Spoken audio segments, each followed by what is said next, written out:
Live from the Gfinity Arena, it's time for the last game of the day, ladies and gentlemen. It's going to be a big one as well. It's Vitality going up against Millenium. Joining us for this analysis panel, I'm Brycey, and I've got Tun and Gunchi with me. How are you two guys? I'm okay. I was just brushing up my GCSA math skills in between the break there. I'm not too sure if you need to. it. Yeah, I'm All right, well, we will put the past mistakes aside and we will concentrate on this next game. First thoughts, Gunchi, of these two teams? It should be a close matchup, but I still see Vitality taking a comfortable win. But like the maps will be close. I want to see Millenium put up a better fight than what we saw last time with the fellow Frenchmen. We'll see what happens. Tun, you got anything to add? Again, pretty much the same thing. I think, you know, I just can't see Millenium. You know, we were saying the same thing, me and Jamal, during the Hyper Games game, is that Hyper Games weren't expected to really do anything against Epsilon. It's not their domain, if you like. You know, Vitality are in the same domain as Epsilon. Those two guys are going against each other. I just don't think Millenium are in that same league. Well, they are in the same league, but you know, on the same like sort of level as Epsilon. So at this moment in time, Millenium are going to go into this. I would say, yes, they obviously are going to try and win it, but they will be realistic with their expectations. Okay, so this is my question. Bearing in mind what we just saw, which is Epsilon 6-0 Hyper Games, and a lot of predictions are putting Vitality slightly above Epsilon in terms of the way they're playing, and putting Hyper Games above Millenium. So realistically, this should be Vitality smashing Millenium. If you're going to put it like that, it should be another 6-0. Or do you not think that's going to happen?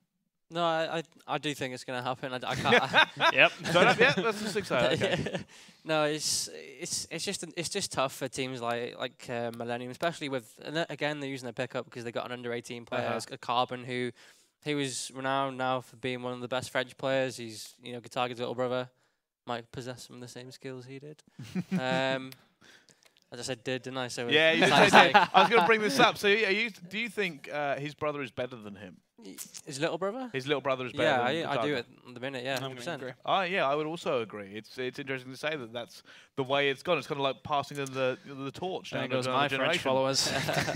No, Guitarga's still a top player, but you know, when he was in his prime, he was playing, you know, Modern Warfare 3, Apex, coming into Black Ops 2. This is probably his peak. Yeah. And since then, he's been really quiet. He's still been amongst the best teams, but I do think for a long time, and I've brought this up at past events, the French need to make a resurgence in that terms. They haven't been a big factor for almost a game and a half now. Well, to the point now where you just see them consistently underperform. You always go, it's a great French team, it's a good French team. And then they come up against the elite level teams, like the elite level teams in Europe right now are like Vitality and Epsilon. And we just see them get brushed aside. Against American teams, it's not even funny. Like, I mean, realistically, the last time that the French were realistically a dominant force, we're talking Black Ops 1. Ages ago. I mean, it's so long. I mean, and hell, they were good at that game. They were. I mean, they won championships after championships. Unit weren't necessarily around at the time, but the guys were so dominant. And now, you know, I mean, COD is COD at the end of the day. Yeah. You should still be able to sort of take that a substantial amount of that experience along with you. And I mean, you've done it for games on games. You know, you've been at the top since then and before then and until now. I mean, and it's the same with other players, but it just seems as if that scene has dropped off just that little bit. I actually don't agree with that. I don't believe it's dropped off. I just believe it stayed in the same place. I think that the UK is continually moved forward, and America has continually improved the metagame and try to actually adjust to how players are playing over the pond, and I don't think the French do it. I think individually, the French players are incredibly talented. There are some superb French players, and I would actually like to see the French players go on to UK team. And kind of learn that mentality, because clearly I believe that's the difference. I believe the mentality of the teams is different. I think the UK teams are more hungry, they push harder, and the French teams are just not able to do that. And that's why individually they'll stay good. As a team, they won't. You can say the UK teams, they challenge the Americans a lot better than they do, but well, it's quite interesting to see that there's organisations that send the UK teams to American events, just like UMGs and stuff like that, and the normal LNG events. The only event you'll see a French team at is COD Champs.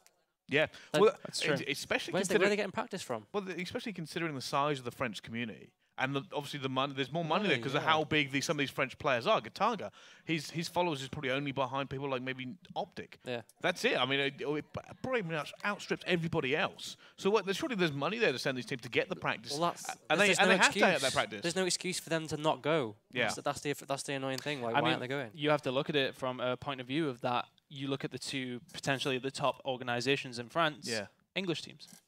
That's a good point. I mean, he's right. Vitality and Epsilon both have an English squad. Yeah. Epsilon, in fact, they have 2 squads, neither of which are French. Yeah, exactly. So maybe they're not necessarily getting the backing that they need to progress forward, but you know, it's sort of a double-edged sword because they're saying they're not getting the backing, but they can't get better to get that backing because they don't necessarily. I was actually going to bring that up. Okay, next point is being, if they were going to send them over, because it's not one of these ones where it will just be fixed by sending them over to America, right? Because I actually believe it should have happened years ago. Because right now they haven't had to go over and suffer that defeat and come back, and like the UK teams have done. Yeah. They've gone over, they've suffered humiliating defeats time and time again, to the point where they came back and they kept changing, and we've had some success, a limited amount of success in recent years. Is there any way for you to kind of see the French building their scene? What would you do if you're over there? Well, what if you could fix it? How would you try and fix it? Send them over to it. They need to play it in the best leagues, best tournaments in the world, and that's the best way they're gonna get better. Whether they lose or not, it helps them become a better team. But what I found was bizarre. A MLG event at Anaheim, I believe it was. Yeah. Hyper Games, Maxi's team. They went over to the Red Bull studios to practice for a good month, and then they went home on the day that Anaheim started. So why did they go to America to practice for a month and then did it even go to the tournament itself? There's so many things that are so questionable on what they do. Yeah. Why aren't you attending these events to improve your team? It's going to get you a lot better, and you're going to compete with the UK teams a lot better because you're going to understand the game better. Yeah, I mean, it's that age-old thing, is that you can only become better by playing the best. Yep. And as much as it's great for the French community, and like I said, French community's probably the best in the world. I'll say that out there. I mean, every event I've been to, the crowd is fantastic. The fans are rabid.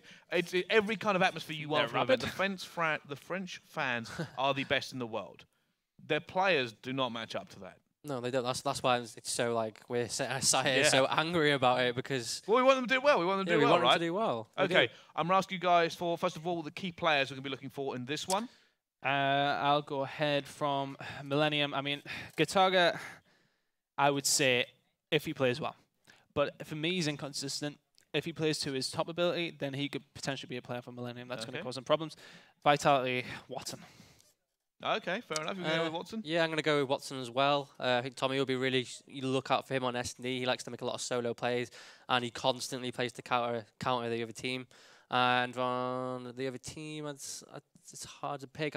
I think they're all quite inconsistent, so it's going to be down to how consistent they can be. So I think someone like Carnage needs to be more consistent, and then this team can get the objectives done and progress as a team.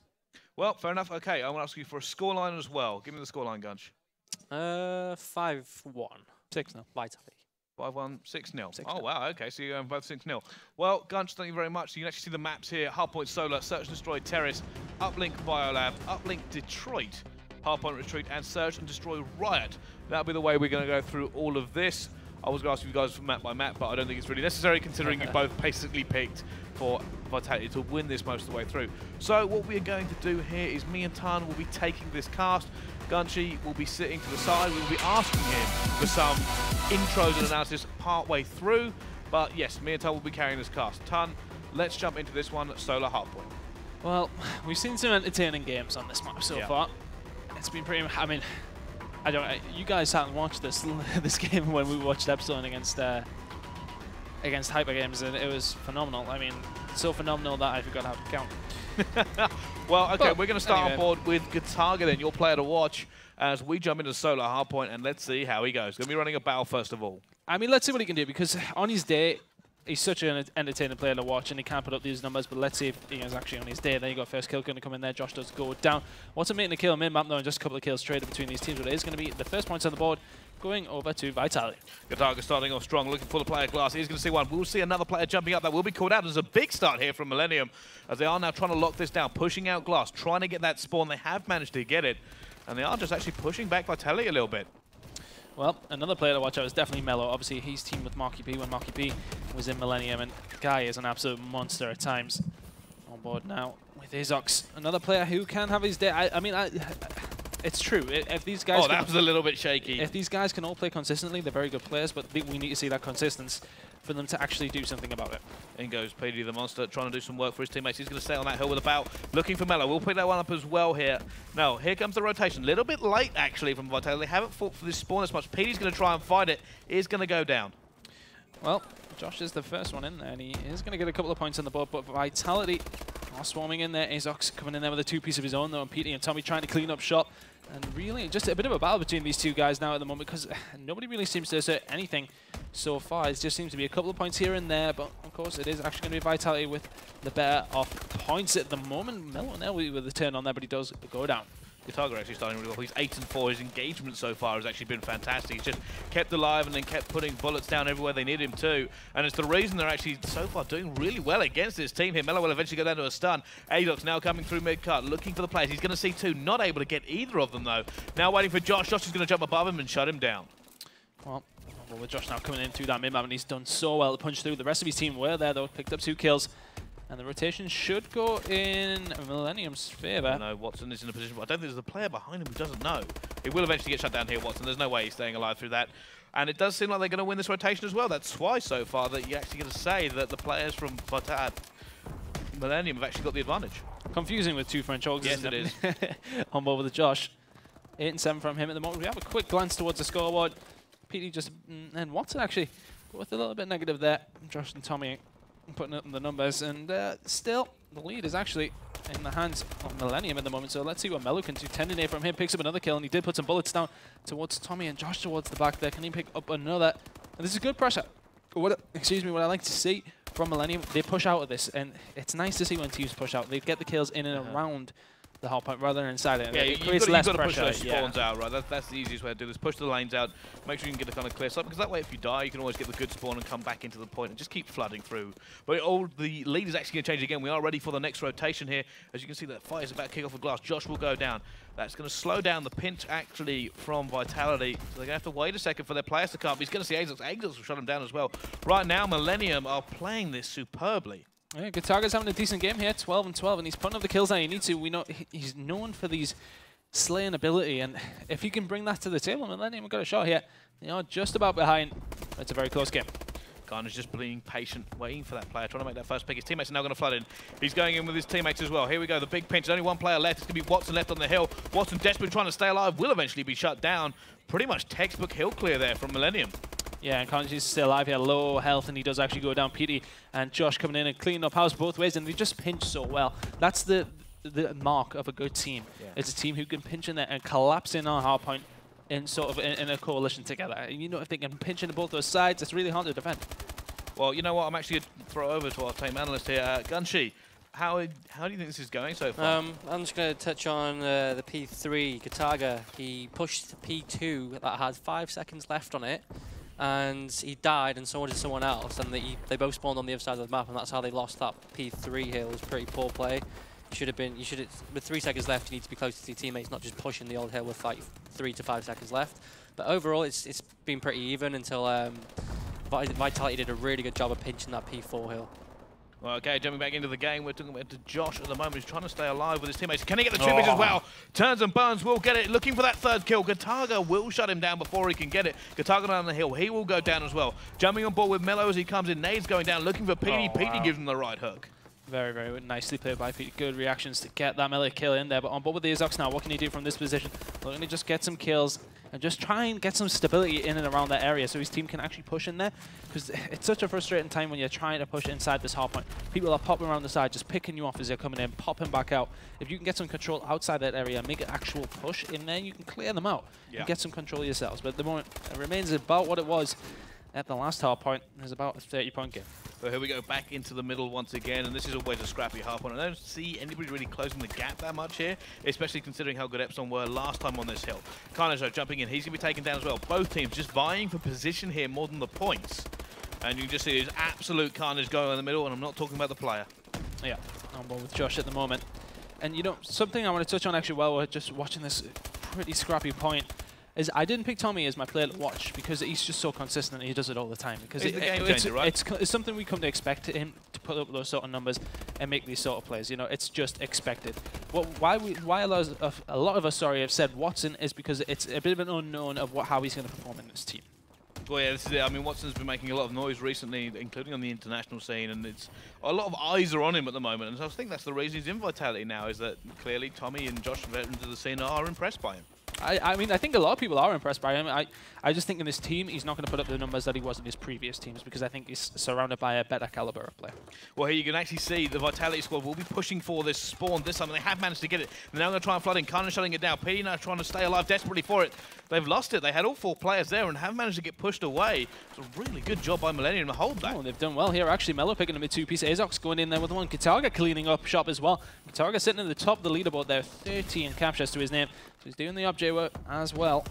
On board with Mello, currently on a 4 streak though. What can he do to extend that? That's going to be 5. That's going to be 6. Is it going to be the 7th as well? Oh, Mello coming in there with a great 3-piece and gets shut down by Kataga. He's obviously getting jealous of all the kills that he's picking up, but great play by Mello. Really shut that one down. And could that be Millennium's ticket back into the game? Well, they're looking for it now. They're continuing to push here. I wonder if they're going to make that mistake of that late rotation again. Mello, though, picking up more kills. He's still going on a tear. Looking for another player. Gets him as well. Still going. He's going to pick up Tommy. Mello is just on an absolute tearing spree. And he's continuing to do it when you've got Kataga pushing into the hill as often as he is, and Mello just being a monster on it. It's really, really difficult to shut both those players down. And as you can see here comes the rotation of Vitality. Tommy will be in that hard point, trying to shut it down for himself. Needs to make this kill quite important. Will get that 2-piece, giving his team a little bit of breathing room and able to flood back in. Yep, his team have actually been able to get back inside that hard point. Petey's going to pick up 2-piece and not going to quite pick up the 3rd. Yes, he does actually get in the 4, one of them being his teammate. But very well played by Petey, showing he can make those plays when he needs to. We know this guy. We've seen him play for a couple of years now, and we always said this guy is going to be one of the best players on this game, and no doubt 2 kills coming in there as well. And it's such impressive movement to watch PT all the time. He's just such a... I think it's with Vitality that they're filled with flair players. You know, these players who play entertaining Call of Duty to watch. You know, they're jumping around the map, they're picking up 3 pieces. It's great to watch, and they are in the lead quite substantial. Well, around 25 points. This could come right back down to. I mean, you're going to see maybe one more push from Vitality before they decide to give it up. Millennium would extend out nicely. They extend out very nicely from that hard point. They're going to pick up them final few points. It's going to be very close. We'll move on to the next one. And if they can set up and just take their time here, look for a pinch. Instead of necessarily just throwing your bodies in one by one, look to go in together. Don't rush yourself. There's no need. Well, you can see here, this is going to be a little bit tight. But fortunately, more points going on the board here for the guys from Vitality. And you see that's a really slow push, actually, from the guys on Millennium. They're now looking to push for. They need to do a perfect pinch here to break it down. PD making that kill is going to stop the part of the pinch as they come through middle. This might be a little bit dangerous. Tommy's going to see what Tommy gets taken down. Mello will break in, though. He will disrupt all of Vitality's play. Yeah, he's done very well, but at the same time, he needs the rest of his team there. It seems as if they're running in just a little bit one by one. Gunchi, what do you think they need to do to really break this hill? I mean, we've said it just seems as if they're running in one by one, and there's not really any cohesion. Tommy's just doing this for fun. Mello's going absolutely off for his team. He's pulling off everything, but it's just like you've dropped a 40 bomb with the second to last hill to come, and you're still losing as a team by 50 points. That's crazy. You should be winning by now, but I mean, Vitality have just been good on the rotations in general, and when they beat you on a rotation, they are really hard to break. There's nothing more Millennium can really do when they're getting out-rotated, because the battles of Watson and Tommy can be very hard to get past. Well, I'll let you figure out if it's over yet. Well, speaking of which, we're just in Azox get a 3-piece into the hill here. It's not quite over, and it is actually doable. And we're going to see Azox just trying to continue here. It's going to be all about the contest now for the guys from Vitality. They want to do it, but Kataga's going to push it out. And they're now going to try and push it out as far as possible. Keep them out of this hill. It could come right down to the wire again. It would not be the first close one we've had. I'm looking at the time, Brycey. I don't want to call it quite yet, but it looks just about all right. It was all about the contest, and they got just enough contest. Yeah, just about there, and it's been over for about 5 seconds or so. But you know what? Fair play to Millennium, because I did not expect that close of a game. You want to watch out for Mello in the rest of this game, because he was heating up there. A couple of really big 3-pieces. As I said, Gunchi, you came in there and said he's had a very good game, dropping a 40 bomb, and his team's still losing at around the 30-second mark or so. And, you know, unfortunately for them, just really outshone by that Vitality team who were rotating better. I'm going to give them props here. I mean, that was actually a very strong showing from Millennium. That was a lot stronger than I was expecting. They really went off. I mean, Mello was just making big kills everywhere. Kataga was making these great entry kills over and over again. But that's what you expect from a fast player like Kataga. He's always pushing forward. He's always very aggressive. Gunchi, what about that game kind of stood out for you? If you just look at, I don't really like looking at stats, but if you're just looking at them, and only one player on Millennium has gone negative, and you know, Mello's gone +10, the other two have gone even. Those are match-winning stats. I don't understand how they've lost by 40 points. It doesn't make sense. 3 players on Vitality have gone negative. It just shows that Vitality are just a better team. They get in the hills, they play as a team, and Millennium just aren't doing that. It seems like almost like they're just playing individual plays. like Melo's going off, but why? I just don't understand why they're not There's winning. nothing to follow it up, is there? Yeah, I mean, he seems like, yes, he's made that, like, I mean, when he made that 3-piece on the second P2. P2, yeah. And it was 5 seconds left on the hardpoint. It's like, yeah, okay, yeah, it's great and well. It was a fantastic play, don't get me wrong.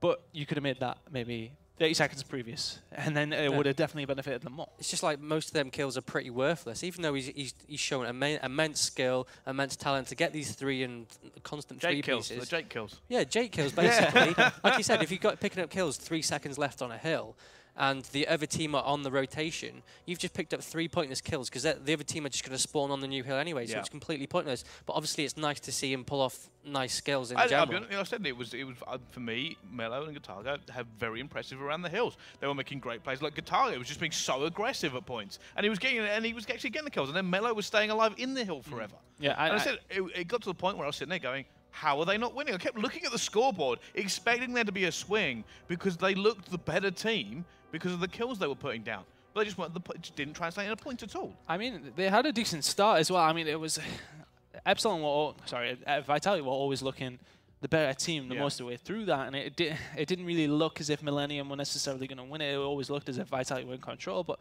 still, Millenium, it seems as if they had a couple of chances to actually do something, get some points, but it was always Vitality on the rotation first. They were always there, and then, as we said, they seem to be going in one by one quite a lot.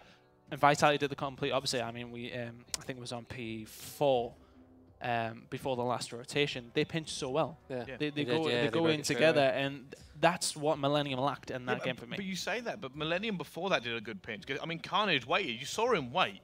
You saw him be patient. So they pinched really well, and then Vitality went and just did it back. The problem was that Millenium didn't do it straight back to them. They kind of hesitated, going, "Well, I'm not sure now. You know, what do we do?" And it was a little bit less kind of, that technical aspect of it. It's that consistency we talk about again. Yeah. They seem to be able to do it, not all the time. Okay, next map, Search and Destroy Terrace. What do we think? How's this going to go down? I can't see anything. Well, I can't see anything about a 6-0 for me. I just think Vitality are so strong. You're going to go for a 6-0? Oh, not on the SD. I mean the series. I don't think they win the SD 6-0. That's a little bit too confident. I haven't even seen them play this weekend yet. So, I mean, but at the same time, it wouldn't surprise me. It wouldn't. I mean, this Vitality team are very, very strong, but at the same time, I think Millenium are a very strong S&D team. So let's see. Well, never mind. We're actually going to continue watching this. So, Lunch, I'm going to ask you, scoreline. What do you think? It's going to be pretty close. I reckon it's 6-3 favour of Vitality.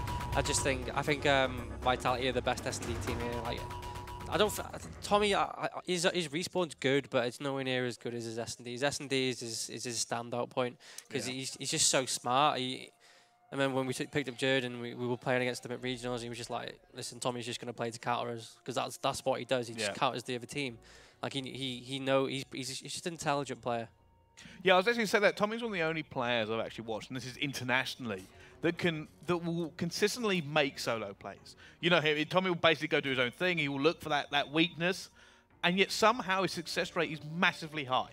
He will go on his own, and most of the times you don't want that. You don't want a player who's not in a position to trade. But Tommy, when he does it, somehow makes it work, and that's clearly, like I said, he's not looking to do this big, massive flank, and if he is, he's looking for a specific player to hammer first. But he mixes it up well. Like, he'll do his solo flanks, but it's well-timed. It's like, well, I haven't done this for a while, so I'm going to do a solo flank, and it normally works out. It's not like some other players just constantly hit the flank where it's predictable. He's very unpredictable. Yeah, well, there we go. We're actually going to jump into this game here. Once again, me and Tun will be taking the casting with some insight from Gunchi going on all the way through. And we're going to jump on board with the attacking team to begin with. And that it is going to be the guys from Millenium. So who do you want to jump on board with? Oh, have a look if we've got any sniper rifles, because it's something we often see. Nope. I can't see any. Nope. Not looking like they. Oh, well, okay. Never mind. I would have said we'd go with the guy with the sniper. It's interesting to see. It wouldn't surprise me if Tommy was using one. But we'll stay with the attacking side, as said. Although Gataga really rushing up here. But look at this defense from Vitality, rushing straight down the side there. And that is really going to cause some problems there. But at the same time, Millenium could get away without losing any kills. And actually, PD's going to pick up one. Oh, my God. Goodness. It happened exactly how it didn't have to happen for Millenium. Miller's wondering why his teammates has just evaporated off the map. We've seen this before, actually, from Epsilon. They did the exact same thing. They pushed around all the way around behind P and absolutely flooded the attacking team. And it seemed to work out well for them. Now they're in a good position to defend. Melo has got absolutely no chance here. Yeah, I think he's actually just been seen as well. I mean, you just see them kind of spread out a little bit. He has been PD challenges. 3 kills for PD, that one, including that ridiculous one where he jumped up on blue. Well, there you go. I mean, that's what we were talking about. This is a very smart S&D team. They will do these kind of crazy things, and I think it was right to do it straight off the bat, simply because, as I said, they wouldn't have been expecting it. Most teams will play super vanilla to begin with. Just play standard strategy, go to the bomb site that's preferred, do it as a unit, maybe you leave one player on the hook to watch for flanks, and that's it. And that's what you expect first round. You don't expect a big 4-man push. Okay, jumping on board. This time I'm going to on board with PD since he's doing so well. Yeah, 3-0 from him at the moment. Just have a quick flick. See if anyone's sniping. I don't actually, never mind. We'll check later. Positions they're in, I don't really see anybody. No, it's not going to be happening in this position because they've all really rushed on the people. Carnage's going to pick up a 2-piece there. Watson going to try and shut things down. He has done. And there, a couple of kills coming in. And very, very well answered back by Vitality. But a very good start from Millenium. But now it's like a death match between these two. Kataga's going to take out Watson. PD's not going to get away. So a quick round there from Millenium. This may be one of the fastest S&Ds we're going to see all weekend. Both teams just really going at each other. Well, they've got 5 minutes and 15 seconds to beat. That was the previous game's time, and that was quick. Well, you see that, I mean, that big 2-piece from Carnage really kind of opened up the team from Vitality. Sets the tone, doesn't it? Okay, this hasn't worked. Where do we go? And Watson, I mean, and PD did a really good job to trade that away. So it come back to 2 versus 2. But the damage was done in the fact that their strategy, or what they were actually trying to pull off, they had no idea where to go from there. There was no transition. It was too quick for them to work out what to play. They went too quick with it as well. I think at that point where they got 2 more kills, it's easy to say in hindsight, but maybe if they just hung back just that little bit. And what is this rush straight down the middle of the map? Carnage has managed to survive the attack here, but can he actually get the shots down? He needs to just run away because he's lost so many bullets and has to reload. He should be able to pick up this kill. Now it's going to be Petey who goes down, but I don't think that was the guy who was originally chasing. There he is. That's going to be Watson, and he is going to take Carnage down. Well, there he goes. Already only watching John Ball with Tommy. Tommy, in a 1 versus 3, the game changer. Has a reputation for making these. I normally say this is never going to happen, but I don't want to count it out. Okay, I a little bit less faith in him with just a sniper. If he can get the pick on the bomb, maybe. No, okay, it's not going to happen now, but it's going to be hard for him. He needs to pick 3 off, and I do not think either one of these Millenium members is going to think, let's pick out and see if we can find him. There we go. He's going to be running with a pistol. Like I said, he would be great if he could find one of his teammates' guns. Pick that up. He's never. Oh my God! Oh! I mean, as if you no were show, just. Of course, why wouldn't he try the no scope? Tommy really not in a great position to do anything about it. He has the no scope though. It's a little personal victory. That was a timing thing. I mean, Tommy couldn't take much longer there. He would have liked to just kind of test it out a bit. If he had a bit more time, he may have found another player. But at that point, he's sitting there going, "I've got 26 seconds to go. I've got to find 2 bodies. If I don't find them in the next 5 seconds, they can play the time game with me, and I don't want to do that." Yeah, it's a waste of time on your part as well. I think if there's 15 seconds left and you're in a 1 versus 2, 1 versus 3, it's such a hard situation because you need to make the decision what to do. I mean, the only decision is you have to go for the kills because there's no way you're going to be able to defuse 1 versus 3. It's just not going to happen. So I mean, with the rush, picks up 1, looking for the second one. It is going to get taken down, trade away.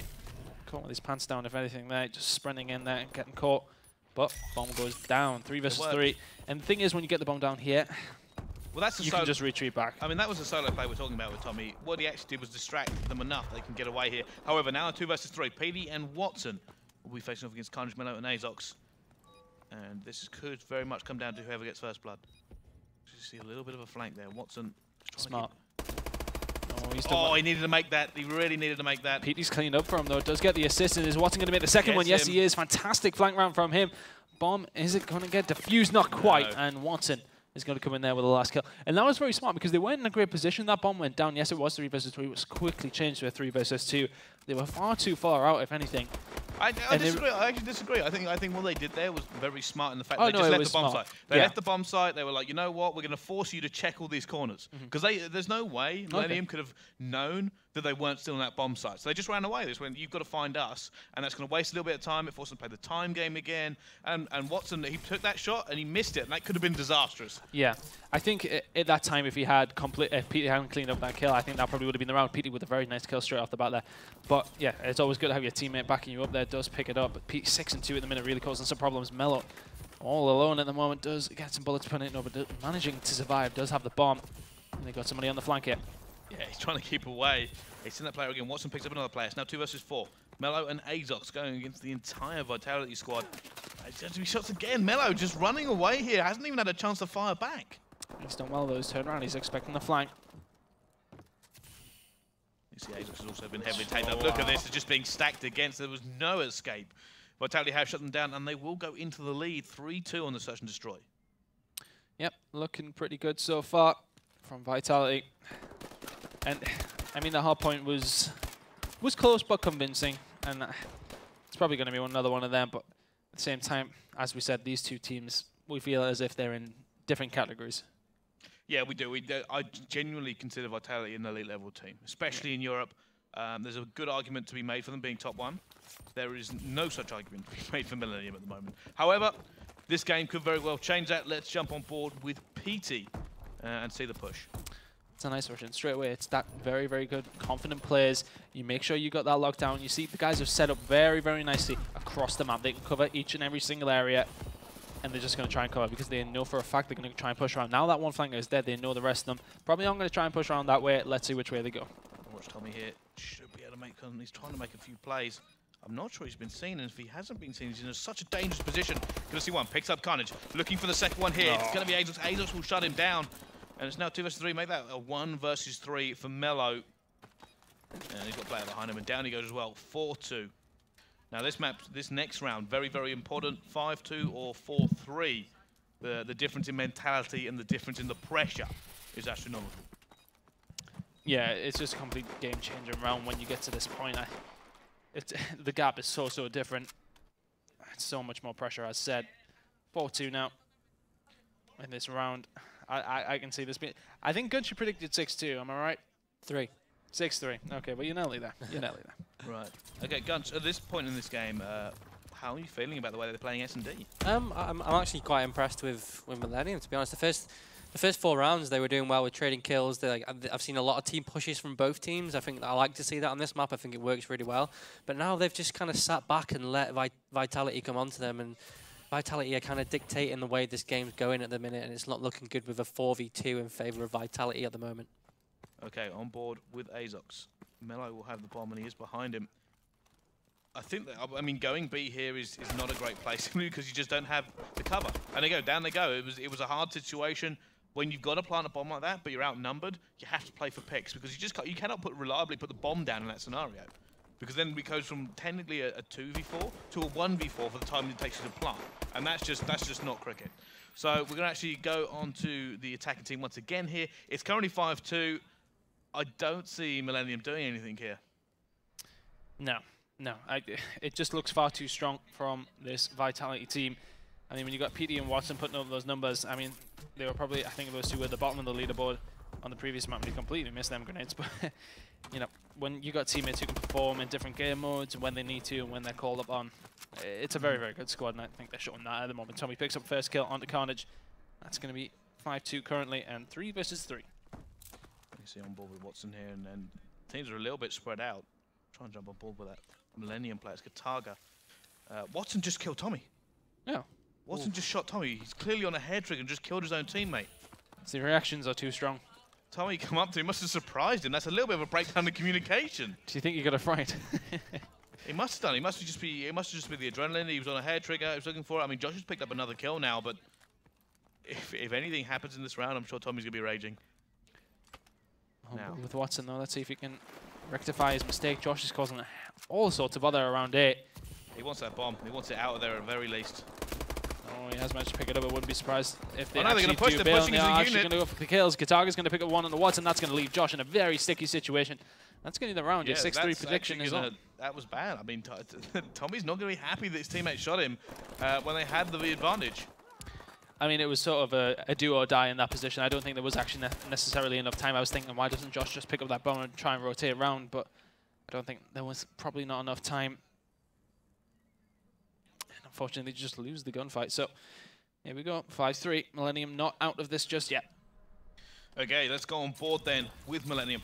And it's Mello who's the man we're on board with. And it looks like it's going to be a very, very quick push towards A, trying to get a little bit of dominance on it. However, they've got to make an entry kill. Kataga's going to go in. Kataga cut down by Carnage. Carnage, though, will make up for it. Takes down PD. Bring it back to a 3 versus 3. Josh, though, will shut down Mello as he pushes through. And now it's Azox and Carnage in a position. They don't even have the bomb here. Actually, trying to big kill by Carnage. Not going to be enough, though. Azox, all alone, has been spotted. He's going to be challenged by multiple players. Does get 1 kill, but will drop. 6-3 this will end in favor of Vitality. And you know what? I'm going to say this here. I mean, Tommy looks remarkably upbeat. I was expecting the infamous Tommy stare down and the very pointed telling you what you've done wrong speech. Does that happen quite... I mean, you've teamed with Tommy in the past, right? Does that happen a lot? It used to, but I don't think it does anymore. I mean, if it was 4-4-5-5, I reckon it would have been a lot more severe in that booth. That booth would have been steaming. The windows would have been getting a bit steamy. But no, Tommy's not as bad anymore as what he used to be. He used to be quite annoying to team with in terms of like when you make a mistake, he'd make the most of it and proper try and rub it in. But no, I don't think he would have been too bothered after that kill. Yeah, he seems okay now. He's all right. Really, he's okay. But yeah, I mean that was something I said before. Before that would have been what happened. Do you think happened? I think it must have just been Watson was on Overwatch. Tommy decided to move without saying anything. He just wouldn't have been paying attention by the looks of it. He's kind of like just panic gone to sleep a bit. But as well, Carnage team killed that last round then. Yeah. If he didn't team kill then, I guarantee they would have out-traded the kills if they were pushing through A-bomb, and it could have gone 6-4. So these little mistakes that just costing them again. Yeah, it certainly is. Well, talking about that, I mean, that was a very, very dominant performance from Vitality most of the way through. We can see the stats on the board here, and to go 8-4 and 10-4 from Petey and Watson, and you know every single one of them went positive or neutral. Tommy was the only one who went neutral, and even then he got team killed. That's how dominant it was, and we saw. I said it was 5-2 at one point, and it could have been 6-2 very easily. Yeah, Watson was playing it really well. He was just playing for picks. He was kind of sitting back off, but quite back behind the team, looking over the team. And playing against French teams, they always kind of like to, even if they don't rush off the start, they'll always try and make a play from mid-map or try and flank behind them. And he was just catching them off guard, playing it pretty perfectly, to be honest. Yeah, I did like the rushes from Vitality there. Especially, I mean, we know Petey's going to do it. You can't stop him. He's just basically just let him off the leash at the start of the round and see what he does. He's not an attack dog. He is an attack dog. Petey is an attack dog. That's exactly what he is. And I just want to touch on what Gunshy was saying there about French teams. Typically, French players, they like to challenge stuff. They have actually absolutely no right to do. I specifically remember playing against the guys from like these sort of teams and just thinking, why are you challenging me? They would literally do this sort of thing. You're in a head glitch, and they will challenge. Sometimes they do make silly little players like that, which is maybe one of the things. Glory shot. Yeah, I mean, they like the hero players. I mean, you know, sometimes when they come off, it's fantastic to watch, but as a teammate with one of those players, you would sort of say, right, come on. Well, I think that's what we spoke about earlier with the French mentality is a lot of top players now will play the statistical decision. They'll be like, this is more likely to happen if. Whereas the French, they do play occasionally those hero players, and they do love doing it as well. And yes, it makes for a great montage clip when you put it off. Fantastic montage clip of you coming 16th at the event. Oh yeah, so that's what's going to happen if they keep doing it. It's just unfortunately not the way that the game works. There are anymore. always with these French, there are always these flashes of brilliance, and we have seen it in this game. We have seen some big plays. If that ever became more consistent, and we hope to see that during the league, more consistency, playing these teams week in, week out, they could definitely be at the top again. I think Millenium have actually impressed me more than anything so far this series. Yeah, they haven't looked bad at all. No. I mean, I was expecting this to be a lot more Vitality dominant. Yeah. Not really any players coming in from Millenium, maybe not looking as strong as they actually have looked. But at the same time, does that point out Vitality maybe not necessarily performing to their top level at the moment? Who could say? I mean, but Millenium have made some good players either way. No, I'm actually going to say no, because I think Mello I've been playing really well. I've been very impressed by him. Carnage has made some good picks. I think it's just one of those ones where they're not. It's different levels. I said before. Yeah. There's nothing against Millenium here. We can sit here and we're not being biased or anything. It's two different classes of teams. I believe that Vitality and Epsilon are elite level teams in this league, and then you can kind of argue between yourselves where everybody else is. Yeah. But as I said, it's no shame to lose to this squad. Oh, absolutely not. I mean, you see the World Call of Duty stage, and you see the teams at certain levels. I mean, you would say maybe Vitality and Epsilon on within the upper echelons of the top teams in the world. You would say, I would personally put. Actually, I was having a conversation with one of the guys before, and they were asking, where do you think TCM would finish this weekend? And I said, bang on first. Yeah, I would also put them first. Yeah. Oh yeah, without a doubt. There is other higher levels that these Vitality and Epsilon teams are going to be looking towards. They want to be in that. Amongst that, they want to be in the world's elite, and they have to win this first. Okay, speaking of this, it's time to jump on to the next game. It's going to be Biolab Uplink, and of course me and Tom will be casting and relying on Guns for the insight. So here we go, jumping in. First of all, we're on board with Carnage. Yeah, we just shout words. We look towards the pros when we actually need to know what we're talking about. Well, with Azoxed up. And such an important area to try and control around this area. Yeah, purple kills are so important, and Azox is going to try and hold this down for a little bit. He is going to go down. Pity will take it. Tommy will have drone control. Let's jump on board with him. And he looks like he's going for it straight away. His armor's still up. He looks in great shape. That's going in. You just coming on Tommy's great shapeness. Do you think he's in his armor's in great shape. Yeah, nobody had hit him. I know what you meant. On board with Watson. Oh, I'm actually going on board with Pete here because they've already ripped it again here. I'm not sure he's going to be able to make anything. If player behind him, player to the side. Is he going to pass that to Watson? No. What? No, why has nobody challenged him? It just why seems they let him get that all that way? That was so dangerous. I mean, Gunch, you seem annoyed by that. I don't know if you want to touch on it, but it just seems as if they're just walking through the middle of the map without... I was looking on the minimap and someone was inside purple and just looked at him walk past, saw him, and waited an extra 2 seconds, and then went and looked for him. By the time he looked for him, he was halfway down to the point. And you know, especially with armor on the drone, that's so dangerous. That play, if he passed it, because Watson was in a position as well. If Watson made that kill and it had been passed to him, there was no way they were catching him. No. Well, see here, the drone's actually been played out. So we'll wait for this reset here, but it does seem very much at the moment Vitality are in control. Yeah, I mean, it doesn't really look as if Millenium are getting any sort of control at the moment, and I think uplink is sort of a really good indication of who is definitely the better team, because it always seems to be the teams who are winning the uplink strongly that always end off sort of going on for the series. I mean, I think it's very much a teamwork, ethical sort of game mode, and they've just pushed through there fantastically well. There's a big separation between good uplink teams and bad uplink teams. There's not anybody in the middle.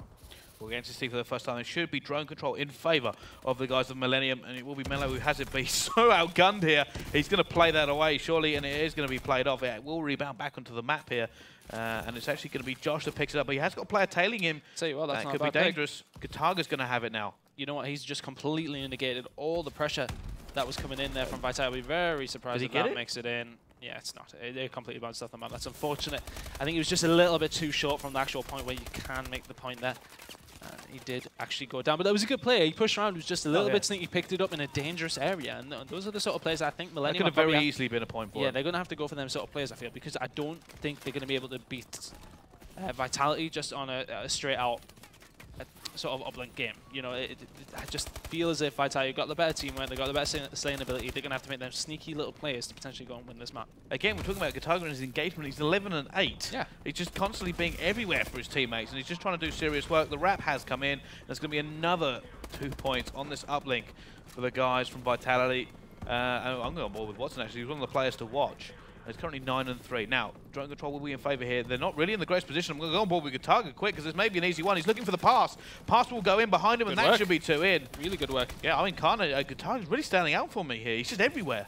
Yeah, you know what? Props to Carnage as well, because he makes a nice kill there as well. Actually, he pushed all the way around, didn't cause any problems, and those are those sneaky little players that we said that they're going to have to do. Gataga gets himself in a good position with the drone, and Carnage is in a fantastic position to put that in for the 2 points. It does so, and there you go. It's a 4-point game. Well, just speaking about this here, currently it is out and they're waiting for the reset. You know what? I think they're actually struggling a little bit now. Vitality. It is a little bit chaotic coming in from Millenium, but it's actually putting them off their game. They're not ready for this amount of flanks. Well, PD doing the exact same thing, getting himself in a good position. You see, Tommy missed it.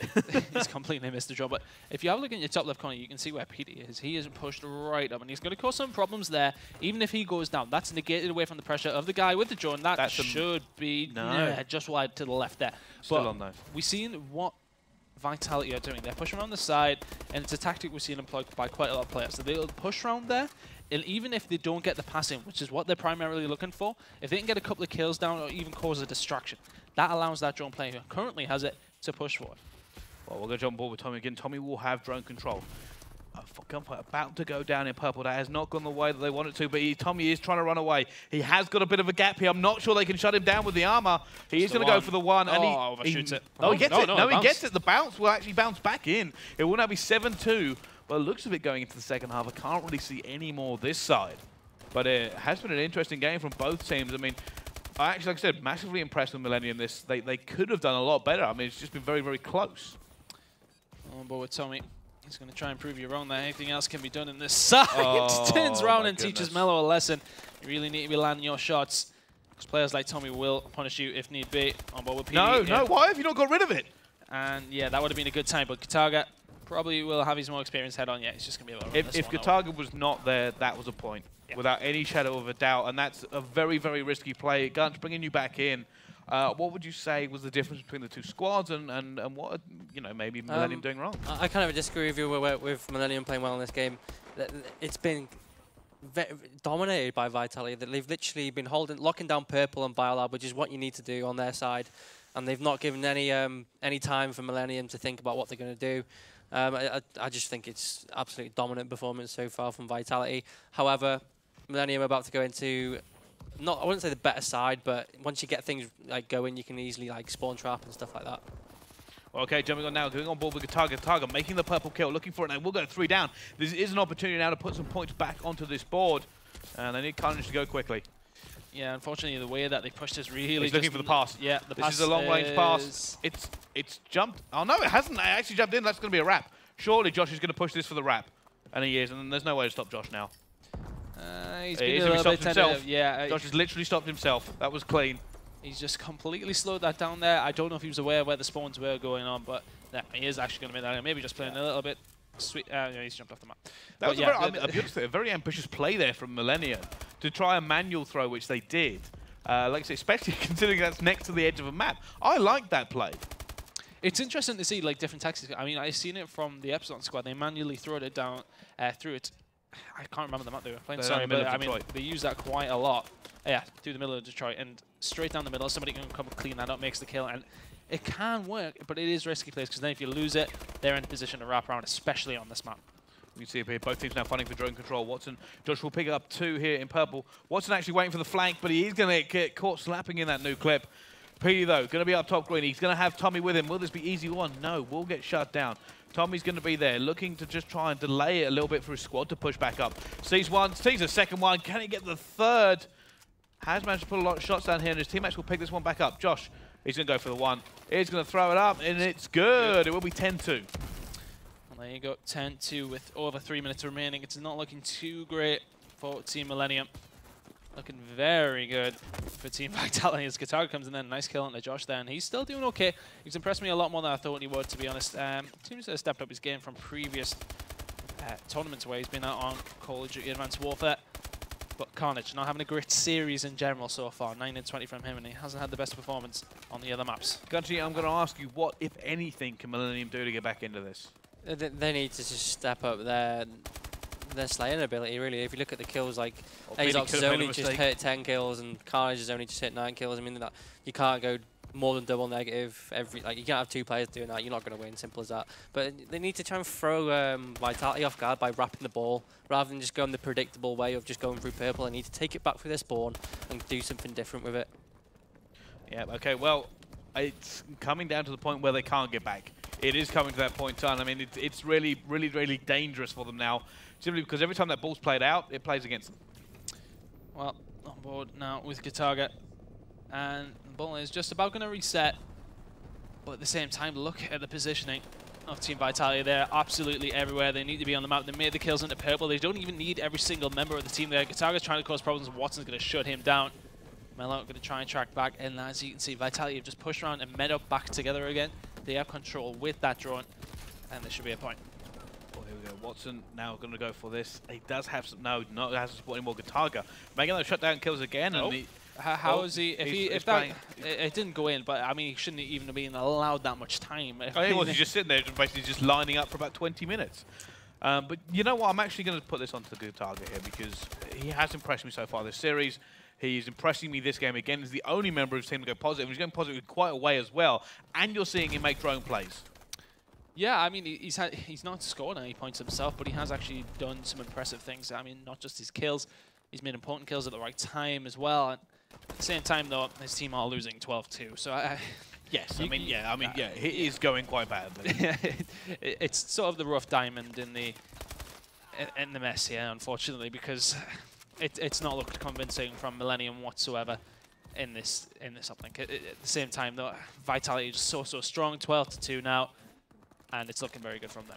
Well, Gataga's going to have it this time, and he's going to try to make something here. He's going to go for the throw. It's too. Oh no, the bounce will get it again. Wow. Just managed to get the bounce out. I thought it was a little bit too low from them. Hey, look, it was a bit fluky, if anything. It seemed to bounce sideways, but there you go. He is going to get the point on the board here. Let's see if he can make that kill. Yes, this is what I'm talking about with Gataga. He is trying desperately to carry everything on his shoulders. You know what? It's frustrating Yeah. Because why doesn't he do this all the time? And yeah, but that's one of the things we spoke about here. Sometimes it's just not the way it goes, is it? I mean, he's currently on a 6 streak here. He's trying to get away to do some more work, but I mean, in the last dying seconds, he's just playing to kind of end strong. Yeah. But there we go. 12-3 is going to be Epsilon that will end up taking this 3-0 so far. And it does mean that after this, it's going to be a big way back for Millenium. It's not an easy task. Yeah. Well, that means Vitality are obviously going to take 1 point so far. So there you go. It's a guarantee for them to take a point in the league. Although they will definitely 1,000,000% be going for the 3 on this one. I'm still back on my 6-0 prediction here. It's looking pretty good, if anything. Gunch, what have you got to say about this? What can Millenium do for the final 3 maps? What have you seen? All I've seen is Vitality slowly but gradually just grow into the game better. The key thing is really that they're dictating the plays, that they're they're calling the shots, and Millenium are having to adapt to the way they're playing. When it's a win, it needs to be the other way around. You need to be making the other team adapt to the way you are. And as you can see, it's absolutely dominant from Vitality at the minute. Yeah, it is going that way. Well, 3-0 in favour of Vitality against Millenium. Join us in just a second for the next 3 maps.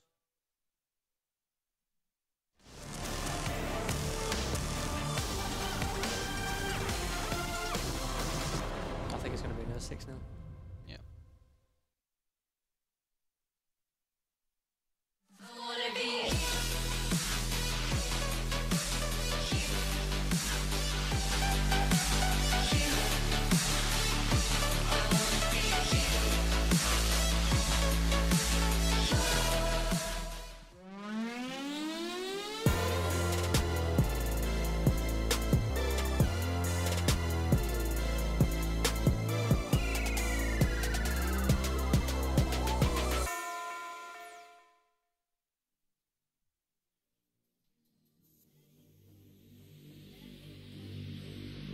Here were the 2 most negative analysts anyone has ever seen. But no, I mean, we were discussing this during the very brief break here. Yes, we think Vitality are going to win it. Yes, they are the better team. I don't know. Maybe this will be a little bit of a change for Millenium. They'll sit back and go, right, it's not over. Usually in a series, it will be over, but this is a Super 6 series. You've still got 3 maps to play. You can play every single one of them.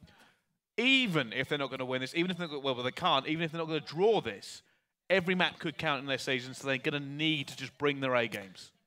They're going to need to, but I still don't think it's enough. We've seen Millenium playing probably better than we've actually seen them play for a while. Mm-hmm. The players individually, we've looked at that and said, all right, okay, yeah, they're not doing too badly. They're still getting completely outclassed. It's as simple as that. It's unfortunately for them, Vitality are just a lot in my better. opinion, it's not as one-sided as we thought it was going to be. I do think, like I said, Millenium have got these flashes of brilliance. We are seeing big plays from their players. We saw Mello do it on the first hardpoint. We saw Gataga do it in the last uplink. Gataga just went ballistic. The French monster had come to life. Unfortunately, when your teammates just can't make kills to save their lives, you just can't do it all on your own. Yeah, I mean, I don't know what you think about. No, I think it is very one way. Like after the last 2 matches I've watched, it's just been. I don't think Vitality have done anything. Like you've had a few flashy plays from a few certain players. Mello and Gataga have done some good plays, but all in all, it's all that matters is what's on the scoreboard, and the scoreboard's been heavily one-sided. And listen, I think the game is over, but if they can take a map, even just to get some confidence going. This is the great thing about the way this format works: is maps are important. So you don't just give up. You cannot just go, oh, give up in this one or whatever, because you wait 6 weeks and then you have to play a game. You're like, we need 1 or 2 maps against this team. Or we could be relegated. Get those maps now. Play for every single map the entire way through, because if you don't, you could end up regretting it. They just literally need to. I don't think that once they lose a game, they're not going to realize how important the maps are, because they're just going to be so devastated that they've lost. But they need to get their head around it, and it's quite a hard thing to do. I mean, not many tournaments before we've done this format. I think this is the first time ever. So these players aren't going to be used to this. Already lost the series, and still having to play on. So they need to stay strong. It's not going to be easy, but if they can take a map, then they should be proud of themselves. Yeah. Okay. Well, thank you for that, Gunchy. Once again, me and Tun will be taking the casting here, and we'll be bringing the pro players' point of view with Gunchi in between in some of the key parts of the map when we kind of, maybe when it's died down a little bit and we can kind of get to speak to him about what's been going on. Okay, jumping on though, this time it is going to be uplink on Detroit. And we're jumping on board with, I'm going to go on board with Target. Started strong, ended got strong last game. I want to see him start strong. I'm going to ask you straight away, what's your prediction for the scores on this map? I actually think this is one of Vitality's better uplinks. Yeah, that's what I was just thinking. So especially since they picked it. So yeah, this could be bad for Millenium. I feel. I just think the way that Vitality have been playing so far, and the way they play uplink, I just think the UK and the US teams are ahead of the European. I mean, look at that. Straight away, the pass comes down. There's actually nothing they can do about that. That's such good play. They weren't expecting that. They weren't expecting that pass. And it happens every single time, though. They do it brilliantly. Now they have to defend. Now, yes, they are on the bad side, so they can make that play. Now they're going to have to try and defend and counteract that. Because getting a hold of a school is such an important thing. I literally cannot stress it enough on this map. It's not quintessential to win the half, but at the same time, if you can get control, you're onto a good start. I think the saving grace here for Millenium is they do have some strong SMG players. They do have some explosive SMG players. I'm looking at Gataga maybe to do something. Oh, Tommy just snatches it out of the air, says, no, you're not even getting one. Who do you think you are? You know, when you get yourself all set up like that, you think, yeah, okay, we're getting a couple of kills in here. We've got control of school. Going for the one-pointer. Doesn't matter because Tommy's just going to sweep in there. It's so demoralizing to see that. You see all your hard work completely discounted. PT setting himself up in a good position here to maybe receive a pass, and it's exactly what Vitality are going to do all day long.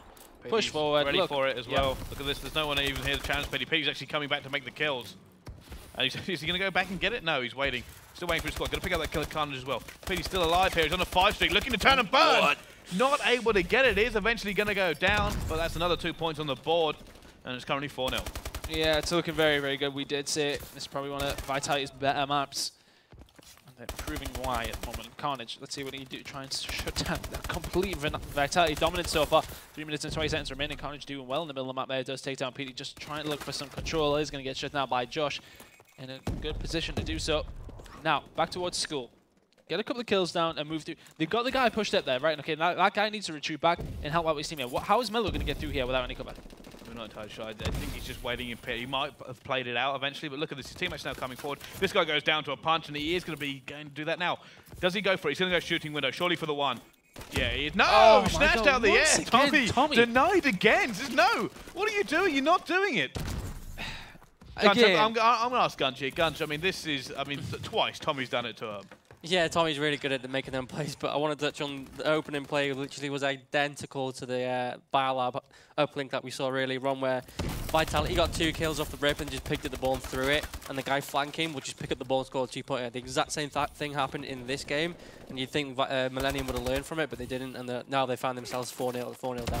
The thing is with that sort of play, it's pretty much risk-free, because if you can push around, and even if the throw doesn't come in, you're flanking around behind the enemy team so you can get there and negate away from their pressure they may have. Especially since there's no wrap on this map as well. Exactly, there's no risk from them actually being able to get it back quickly here. The best they can do is probably play it off and wait for the reset. So jumping on board once again, Carnage will have control of this drone, and he's running away from his teammates. Needs to try and think about score control. They now have it. Ados will pick up the 2-piece. This is an opportunity here for them. They have to go through, and they have to make sure they make these kills. There is going to be a player behind. Is that player going to be able to shut him down? He does. And that's disastrous for these guys. Gataga, though, coming through, trying to clean this one up again. Watson is going to shut this one down. Players coming in everywhere. Gataga trying to make the plays as well. Players coming through. PD will actually cut through Gataga and Watson just to make sure that play goes down. Yeah, well, very well played. Just making the kills in that sort of close quarters. You can sort of forgive him for making the kill on his teammate, but very, very strong defense. And Vitality just looked. That flank was important. Yeah. They stopped all the pressure there from Millenium. Yeah, it's just knowing the map presence and knowing when to send somebody around. Your awareness of where the enemy are. It's just very, very good Call of Duty from Vitality every single time. They just really, really are outshining Millenium, unfortunately for them. Well, here we go. Tommy's going to have it, and he's been known to be a demon with drone control. So now he's going to go forward. Already bursts away. He's trying to juke them out. Goes the other way. Puts it. No! Just denied at the last second. That would have been a very, very impressive play by Melon shutting that down. And he, for me, other than Gataga, has pretty much been the standout player as well. He's not having a great game here, but that was an important play. As I said, it's not the amount of kills you make, it is the important ones. Not being an important one. Still, 5-0 is not... This is an opportunity here. Yeah, they need to be aggressive with it as well, though. Look at this. They're giving them time to spawn up. And that's surely going to play against them now because they have complete lock of control. Mello trying to get through. He's not going to be able to do it here. But now Kills will be trying to get target. Will have control. He's going for it. He should be able to get this one home, and he will eventually. But it relied on some big kills. I mean, Carnage went off. He's on a 6th streak at the moment. Gataga had to make big kills as well. That was a lot harder than it should have been. Yeah, I mean, yeah, they took their time, but I mean, the thing is, we'll speak about it after this play, but Mello's done very, very well to take Josh out. That should be the 1-pointer. All 3 of them went for him, missed. So there you go. He's completely missed it that time. Tommy does get taken down, but 5-3. Very well played by Millenium to bring this one back because it was looking pretty much out their reach about a minute ago, but a good minute from them. Well, if Tommy hadn't intercepted 2, it would actually be 5-5.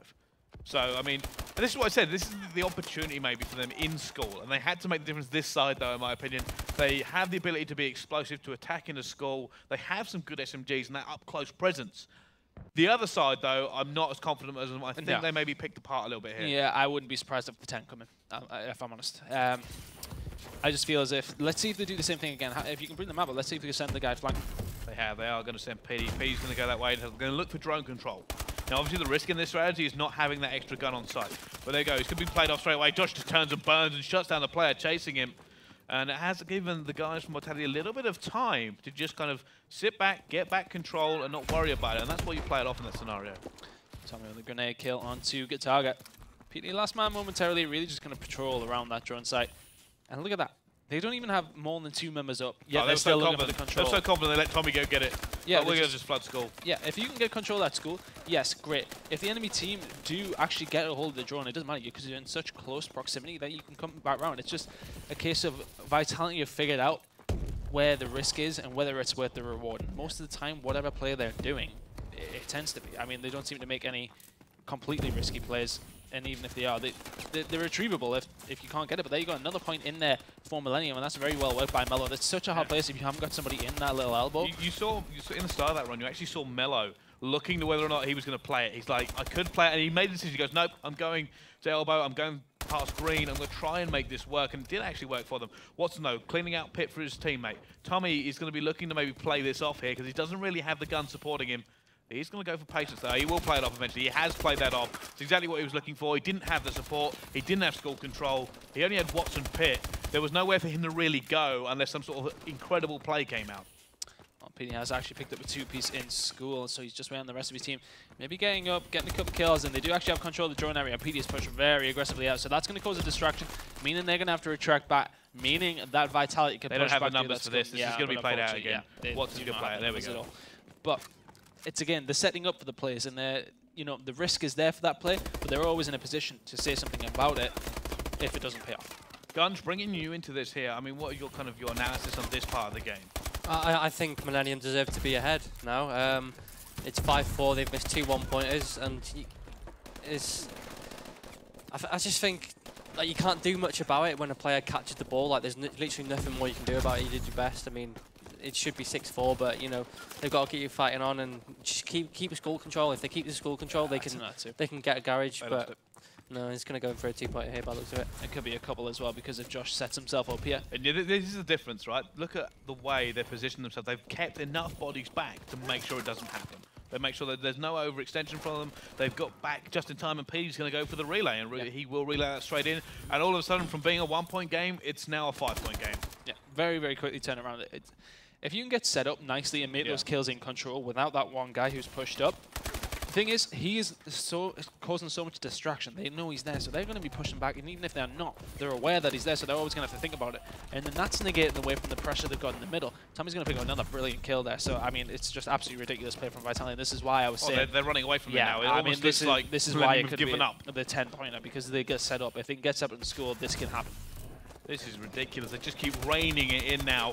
And it's been like a minute difference, and they've just put so many in. It's almost like Millenium just gave up and just kept letting them do it. I mean, Gunchy, in that situation where you've got somebody in your spawn, when they're on the school side, what do you do? Do you all rotate back around just to clean it out and start a new slate, so to speak? Or would you fight for drone control? Maybe just give it.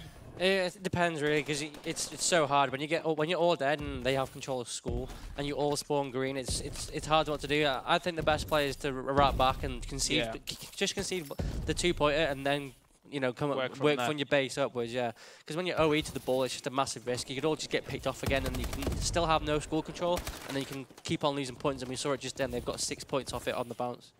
Petey's now going to be looking for this last player. He's going to shut him down, and they're holding score control completely. And that's rare. You don't see usually the team on that side continuing to just push Skull down as aggressive as they are and hold it away from the other squad. Well, 3 men of Millenium do actually go down and looking towards their booth. It just looks a little bit degenerated at the moment. It's just 14-4. Another point goes in. It's very, very well played by Vitality at the moment. And well, we did say, I said this is the map they picked. They were even more confident about this one. We were confident about them on this map. They are very, very good. I didn't even get to see the infamous Tommy long one. Tommy usually goes for at least once a map and tries to go from top Atlas, but he hasn't done it so far. He hasn't needed to. Just be aware that I said they look degenerate. I meant dejected. I'm glad you cleaned that one up. I was picking that back up because I was thinking that they don't look degenerate. Dejected. There we go. The target is maybe going to get a consolation one here. I don't think he's got the time. But there we go. 14-4. It was close. It was a game. Until Vitality did exactly what they needed to do and can do. Yeah, I mean, it was just that dominance in score. Yeah. When they kept sending Petey and Josh in there to clean it out, there's not an awful lot you can do. I mean, Petey was just making kills and he was being a nuisance. He just refused to leave that area at any point and was continually pushing it. Even when they were fighting for drone control, he was cleaning out anybody in Skull. Skull was his house. Gunsheet. Who was the key player for you in that? Well, like you said, Petey was making big plays in school, and that's where you need to be making the plays in school. We haven't really touched much on Petey this event, really, have we? We haven't really talked about we him, haven't. No, Petey's a massive part of this team. The only problem with Petey is sometimes he doesn't listen. But when he's listening and he's confident and the team's having good vibes, he's one of the best players in the world. He really is. When we played at Anaheim, exactly what happened, and everyone saw the best Petey that they've seen. But sometimes on S&D, he can kind of drift off, and you'll make a call out, and he just won't listen to you. And I've heard Josh complain about it on stream before when watching these guys. So as long as they don't get frustrated about things like that, I can see Vitality, you know, play like I think they're playing like that now. They're not playing without any distractions, without any annoyances in the team, and it's looking really comfortable. It's probably going to be 6-0 again here. Well, Petey was one of the players. I mean, I said Petey was a player to watch for, you know, back in Black Ops 2 I said that, and through Ghost he was pretty good, and he was coming out, he had these on and off moments. AW was his game. We said this suits the faster SMG players. It suits those players who want to be aggressive. Petey has been aggressive over and over again. Also, what helped Petey a lot was that top teams took notice. Teams like, you know, yourself, Gunji, like Epsilon, trained him to just kind of rein in some of his more wild challenges. I remember watching him all the way back in Black Ops 2 against Complexity. And, you know, Complexity just loved it. They loved playing against Petey because Petey kept making these challenges and they were just ripping him for days. They were not giving Petey the room to breathe because they just wouldn't do. And since then, he's now making a lot better decisions. Even when he goes for those crazy rushes, which take Riot S&D, for instance, that Petey just goes. Petey will go for that rush and he'll do it again. And he'll make those picks. And it's kind of going... it was actually at the World Championships when I was casting with somebody else, and Petey made that first rush. And the other caster said, oh, he'll probably change his tactic. Well, he won't. He was going to go for them again. He's going to get those kills again, because that's how Petey does. He does have that little bit of magic and a little bit of speed to get it. Attack dog. He is an attack dog. He is Petey the attack dog. That's an awful nickname, by the way, for him. If he's going to be called anything you want to be called. His mother will be sitting watching and saying, what are you saying about my son? Okay, we're going to go into the next map now. And yes, it will actually be Vitality who have won this series. They have secured the 3 points. As expected. As expected. So it will be the 3 points guaranteed. There will be no points available here for Millenium. However, the maps will count throughout the entire season. It could come down to map count. They need to play for this. No, think about it. The possibility of it coming down to maps when it, you know, to get top 4 even to come to the next Gfinity is huge. So someone needs to get in that booth now and say, listen, these team maps could come in hand. Very important. Try your best. Get your heads together and get behind each other and just enjoy it. Try new things out. Try things you wouldn't normally do, and just, you know, play the game a bit differently to try and catch Vitality off guard. Okay, we're going to go on to Hardpoint Retreat next. Key players for this one, and I already believe you're going to say Watson because of the AR dominance.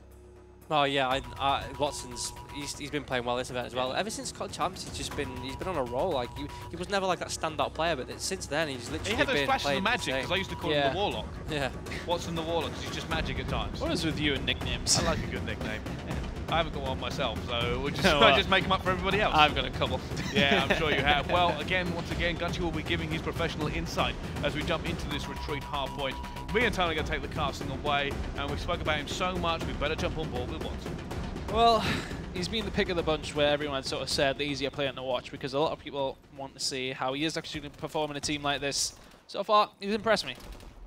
On board with him now, and it's just being a little bit passive, waiting for it, going to support his teammates, and that kill feed is all full of blue for the guys from Vitality at the moment. Well, yeah, again, we talked about the AR dominance. He's just picked up nearly 4 kills there, put some bullets in, which is going to help his team, but 3 very, very good kills off the bat there, and that's allowed his team 13 points on this first hardpoint, where you really don't expect that much of a difference. Coming into the second one, at this moment in time, it is completely dominated Vitality, continuing in the same fashion that they have done this whole series. We can jump on board with Watson, and he's going to just continue to pick up more kills. He's just being a pain here as he just snaps Kataga off, looking for that kill on Carnage. Carnage already had him dialed in, though. He was never going to win that gunfight.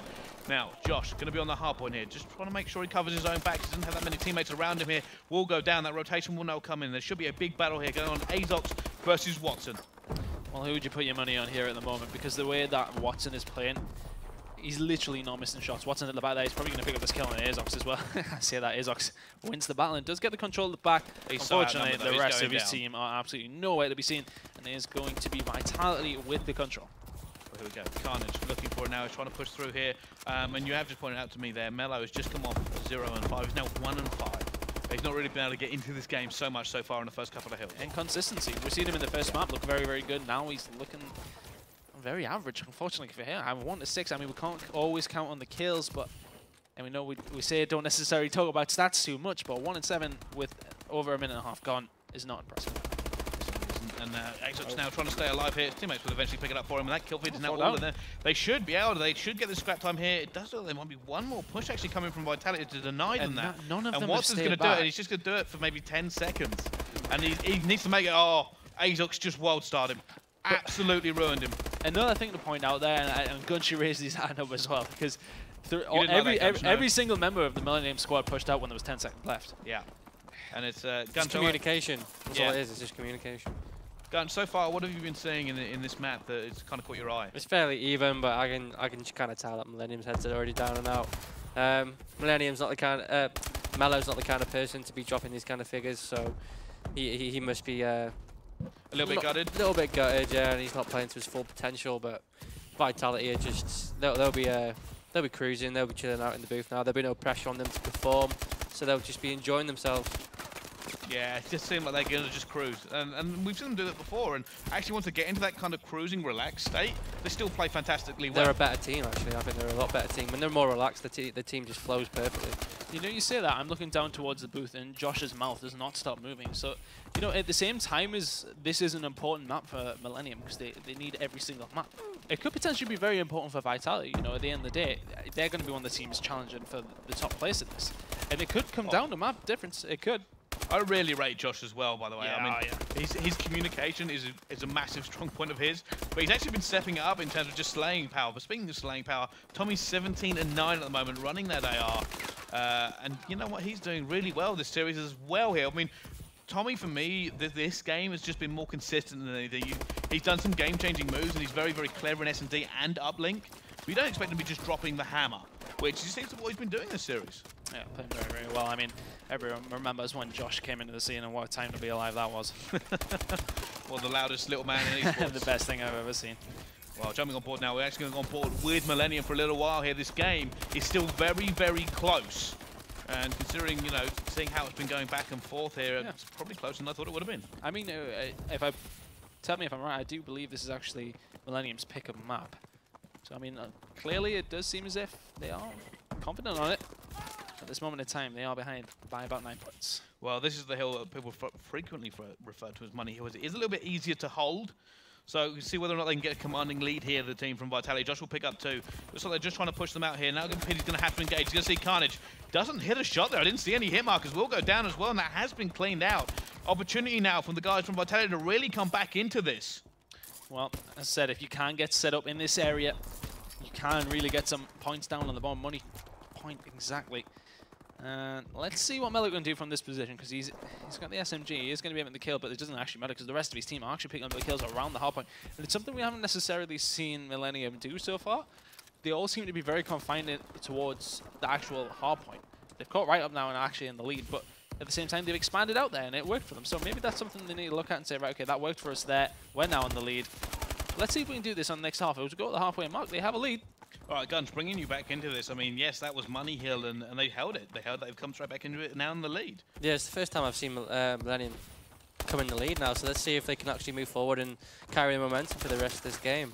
The rotation was really good for that last hill. They've locked it down nicely for like the last 30 seconds.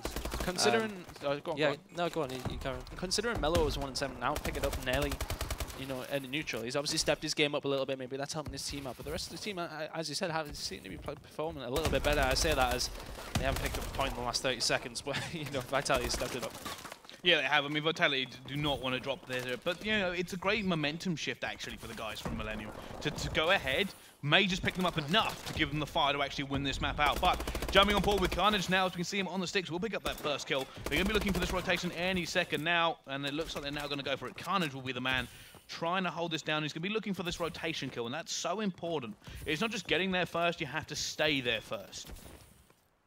Well, he has managed to set up, and the rest of his team are in and around there.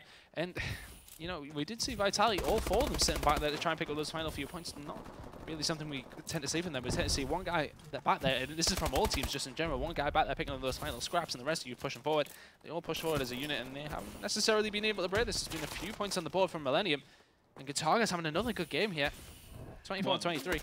Vitality just come in and just pinch perfectly. I think it was every single direction they could have come from, they did. And they will push this one out again. Try not to let this lead go. It's very, very narrow now. Only a 9-point game.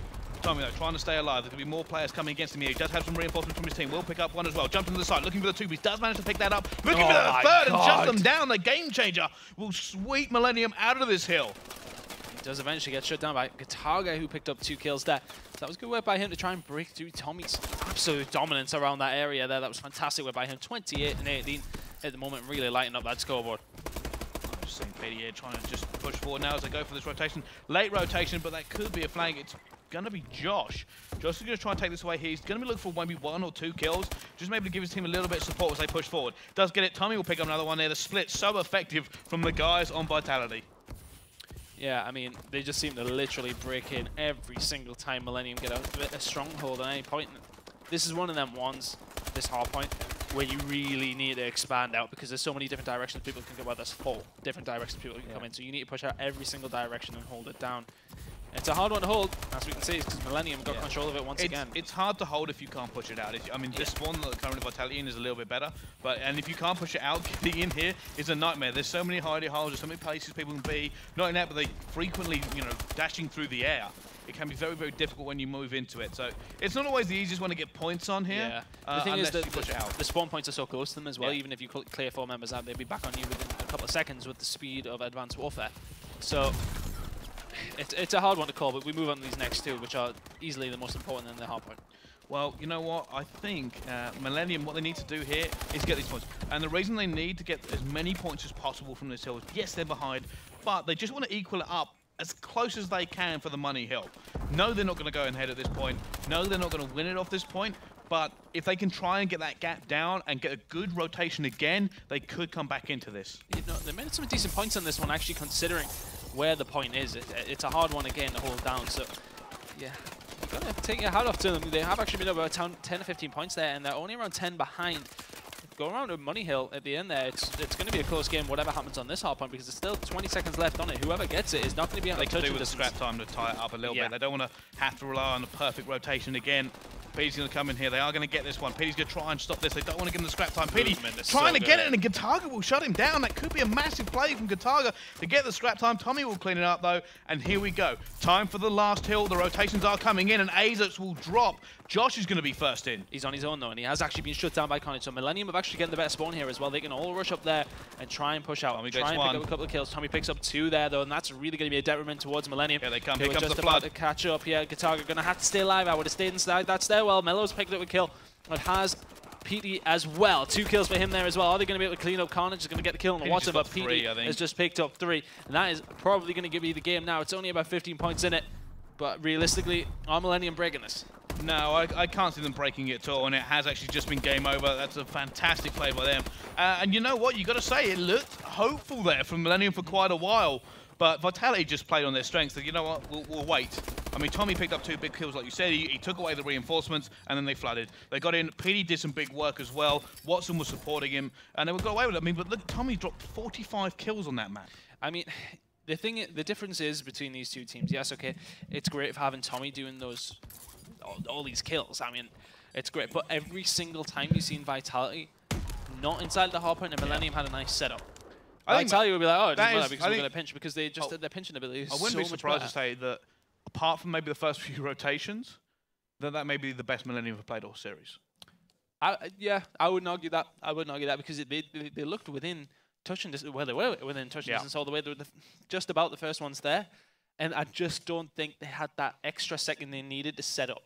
Yeah. Maybe give it another couple of seconds, and they probably would have won that. I would have said, but they were rushing in there at the same time as Vitality were, and it was just there was no setup. Well, Gataga stopped at that scoreboard again, and said he was doing work. But I know we don't usually go off stats, but the stat that Tommy put up is actually fairly impressive. 1.61, 45 kills he ended up dropping there. Gunch, what do you think of his performance? Yeah, he was single-handedly carried his team there. You could tell he was just making all the right plays. But I want to touch on Millenium for a minute. Like, haven't we seen every French versus UK team, the Epsilon, the Hyper Games, and this game? Every single hardpoint that we've seen has been pretty much exactly the same. They've all come down to the very last hill. They've all been very even throughout, and they're just falling short on the very last few seconds. But Gataga there, he's really impressed me. It's not about his KD. He's almost dropped the 40 bomb, but it's the fact that he's got 14 captures and 7 defense. You can just tell he was making a lot of kills around the hill. His the important kills. I said this straight away. His engagement is super high. Yeah. Like if you talk about the team who gets involved more usually wins. That's something they've done in America a lot. And you see people like Scumpy does it. His is usually fantastically high. For Gataga to be, his engagement at some point was like 11 and 8. And the rest of his teams were on like 5 and 8 or 5 and 6. That says to me that Gataga is just continually hammering Vitality the entire game. If you look at the score there, which is probably a bit more of a thing you would look to rather than actual kills, he has the most score there. I mean, by 2,000 as well. Yeah, by about 1,000. Yeah, so I mean he's looking pretty good there on that front with the captures, with the defense. So he's doing everything right. At the same time, though, it is obvious Vitality are just a much better team. It's as simple as that. But it's nice to see Millenium performing this well because it's going to mix things up with the rest of things. Because I mean, we said Vitality Epsilon top 2. Yeah. Nobody's got any questions about that. But you're talking about 3rd, 4th, 5th, 6th. There's a toss-up. I'm going to put this out there as the most surprising thing for me about this series is Gataga. I was not expecting him to play this well coming into this event. He must have heard us before we started the game. Yeah, we were not expecting a lot from Gataga. We weren't. We didn't think he was going to perform this well, especially. And Gataga has been the French monster. Yeah. This is maybe even a return to form for him. To play this well, even when they're losing, but just continue trying to put his team on his back, and consistently across the series, is not something we're used to seeing over the last year. No, what I want to touch on as well is just in general with European teams, what I want to see more is when you look at, say, when you watch Optic, and next time you watch Optic, I want you to try and notice how well they try and play their lives. Because when people look at Optic, they think slaying power, they look at how many kills they're getting, but look at how they play their lives. Something that a lot of European teams don't do. They just can't play their lives very well. They need to start taking it slow once they've got a few kills and make it difficult for the enemy to kill them. Okay, well, thank you very much, Gunchi, once again for your analysis. We'll be relying on you during the game for a few insights. Me and Tan will be taking this casting. It is time for Riot Search and Destroy. Will this be another 6-0 for a French squad, or have they got something to do on this one? And there's only one player I can watch off this rip, simply because I believe PD is going to go straight over the A-bomb side and hit them fast. Well, let's see. I mean, we've seen ridiculous plays from both PD and Tommy on this map, but here we go. Straight through the middle. Oh no, it's not the usual PD rush. He's going somewhere else, and they're going to go for an aggressive start again, trying to get through him. Watson will get him as well. PD will get the assist. Straight through the middle of the map like that. It takes confidence and confidence in your teammates as well. This is a call from Tommy. This is Tommy calling. I mean, they did it on the last S&D. If you remember, they kind of went against the vanilla start. They don't seem to want those vanilla starts. They want to try and take the other team by surprise. But if anything, this isn't too bad because I mean, Millenium have actually got the trade. Gataga obviously getting the kill. And now pistol killer coming in there on the Tommy as well. He'll enjoy that one. But they're actually getting themselves in a decent position here. They're covering different areas of the map together. It's not at the sort of point where you want to be sticking together too much. It's not really down those last 20 seconds where you need to start to think about stacking. Now they're in a decent position to defend from wherever they are. Vitality are in a bit of a sticky spot.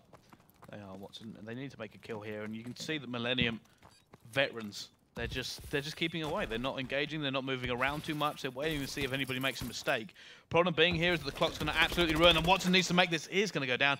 PD now going to be in a 1 versus 3, and can he be seen? Oh, he's desperately. He just ducks out the way.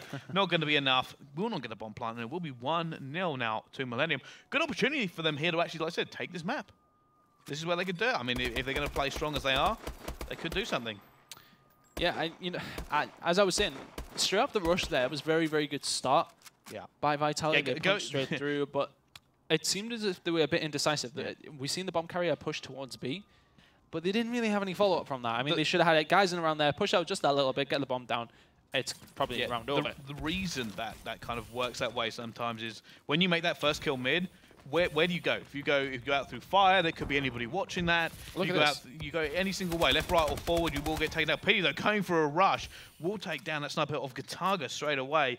However, bomb site has been secured. I wouldn't be surprised to see them go wrap round again and maybe go back towards A. It seems like the option that they're taking actually. Carnage is going to get the kill on the Tommy. PD shutting him down, and now it's a case of. Now it's a waiting game, because now they need to This is actually the position Vitality are in last game. Yeah, it's very, very similar to what's actually happened. I mean, they didn't get a bad start, and then they just got a little bit indecisive and not know which way to go. And again, the defending team set up very, very well. Yeah, they are. And the issue being is that in this scenario, there's so many corners to now look at because you've rushed forward and you're in the other team's spawn. You don't exactly know where's safe. PD just going to be in that position. He's going to be seeing one. He can try to get this one. Azox will manage to pick up one. He's going to see Josh there looking for the trade. Can he pick this one up as well? Get some shots down. He is heavily tagged up himself. And you can actually see it's Watson who's desperately coming around to reinforce his teammate. They do not want to lose a trade. Now, can he do anything? Oh, there's so little time left. I mean, if he'd made that kill on Josh, maybe. But here, all they've got to do is check the bomb site now. And then if somebody dies, you check it again at the time. And there's nothing else that can happen. Oh, caught timing, unfortunately. They just about looked away from fire when he came around. And that's unfortunate. 1-1 now. Well, here we go. I said it was one of those scenarios where they made an ambitious push. They didn't have the space to do anything after that. They didn't commit. They didn't go for B and go, right, we've got it. Or they didn't wrap back round to A. They just kind of stood there and hoped that someone from Vitality would pop out. And Vitality made the same mistake last time. They had no position to go, nothing to do, and you just eventually end up waiting for a team that can wait you out. Well, let's see what the attacking team's going to do. We haven't really seen anything from PD straight down the middle quite yet, or straight over the top. He goes through the hand, he does actually get shut down, but Josh answers back, takes down Mello. 3 versus 3. Josh looking for this. He is going to see one. This is going to be second player there. Desperately tries to get out of his shot wide. Not going to be able to do it either, though. Gataga's now left alone as the trades get killed everywhere. And Gataga does have that overkill. He's going to be looking for this. He does see a player there. It's a big advantage for Gataga to see him. He's going to see this player now. Not able to do it. Does get some shots down. He's going to try and bug out. Oh! Tommy, that's going to hurt Tommy, that, you know, that really is. The fact that Gataga is actually getting that melee kill onto him, then nearly getting the switch around there, but Tommy will hate that. Yeah, Tommy will not be a fan of Gataga just getting the hook here, especially since he had to leave Watson in a 1 versus 1.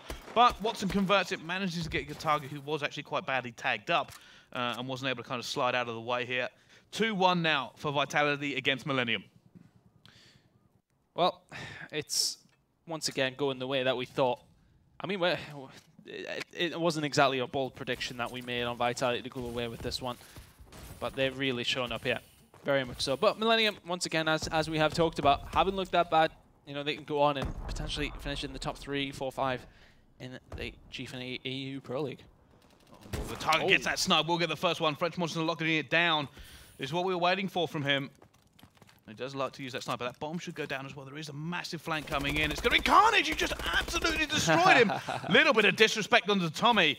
How on earth Tommy didn't kill him? Has a look at the body and has a little teabag there as well. Fantastic to watch from Carnage. It's like Gataaga's actually, he's going for a massive wrap here, and that could prove a little bit detrimental because now he can't trade with his teammates. Because you need to be very, very quick as Carnage is now in a sticky spot here. If he can get the kill, this will be a clutch for him if he pulls it off. But he's in a good spot because the thing is, will Watson expect him to be there? No, he really won't. No, well, apparently he does. He does expect it. Opponent being, that's it, it's time. It's, every single one of these players is a master at knowing what to do in these scenarios. Oh, Gataaga decides to rip him up with the snipe. We're going to see that again in the final kill cam. And he's saying to it, he goes, Gataaga challenged here as you know there's no way he could lose, and went, oh, I'm just going to shoot you anyway. That didn't look like it hit him at all, but okay. No, it didn't. So, just being pointed out, actually, Guns, I'm going to bring you into this conversation here. You just pointed out the two donuts to us. Yeah. Tommy and Mello, 0 and 4, 0 and 4. And I mean, Tommy's probably really frustrated with the fact that he was punched by Gataaga, and then the next round with a big flank, Khan just turned on him. Yeah, it's quite disappointing for him, but I just think the person who picked, which out of those two players, the person that picks it up is going to end up winning this.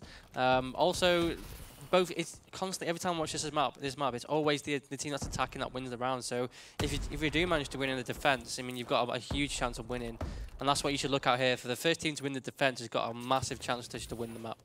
Well, Petty will be putting this down. This does mean advantage. However, Carnage bringing a player down and actually swings it back more or less equal here. Now, they've actually done a very bold play and just left the bomb alone. I'm not sure I can agree with that, having nobody anywhere near, but fortunately, Watson's now going to try and challenge it. He's going to see somebody. He's going to go down as well, though. Now, 2 versus 4. Carnage will be taking out. Gataaga going to be looking for this player with a pistol. He is going to get shut down for it. 2 versus 2. Azox Mello versus PD and Tommy. For me, when you know Gataaga has a pistol, you don't send him away from that bomb. Say he should be the one defending. Very well. For me, if Gataaga going to snipe in that scenario, he needs to look for a position at Overwatch. Having that pistol is great, but you can't really rely again going into an SMG close quarters with it. Yeah, I said I'm surprised that he was that close. You would have thought they would have put him on bomb duty, if anything. Well, yeah, just get him somewhere over. Get him somewhere where he can watch his own flank or watch his own bag, or get some long sight lines on. Being that close to the bomb site was never going to help him.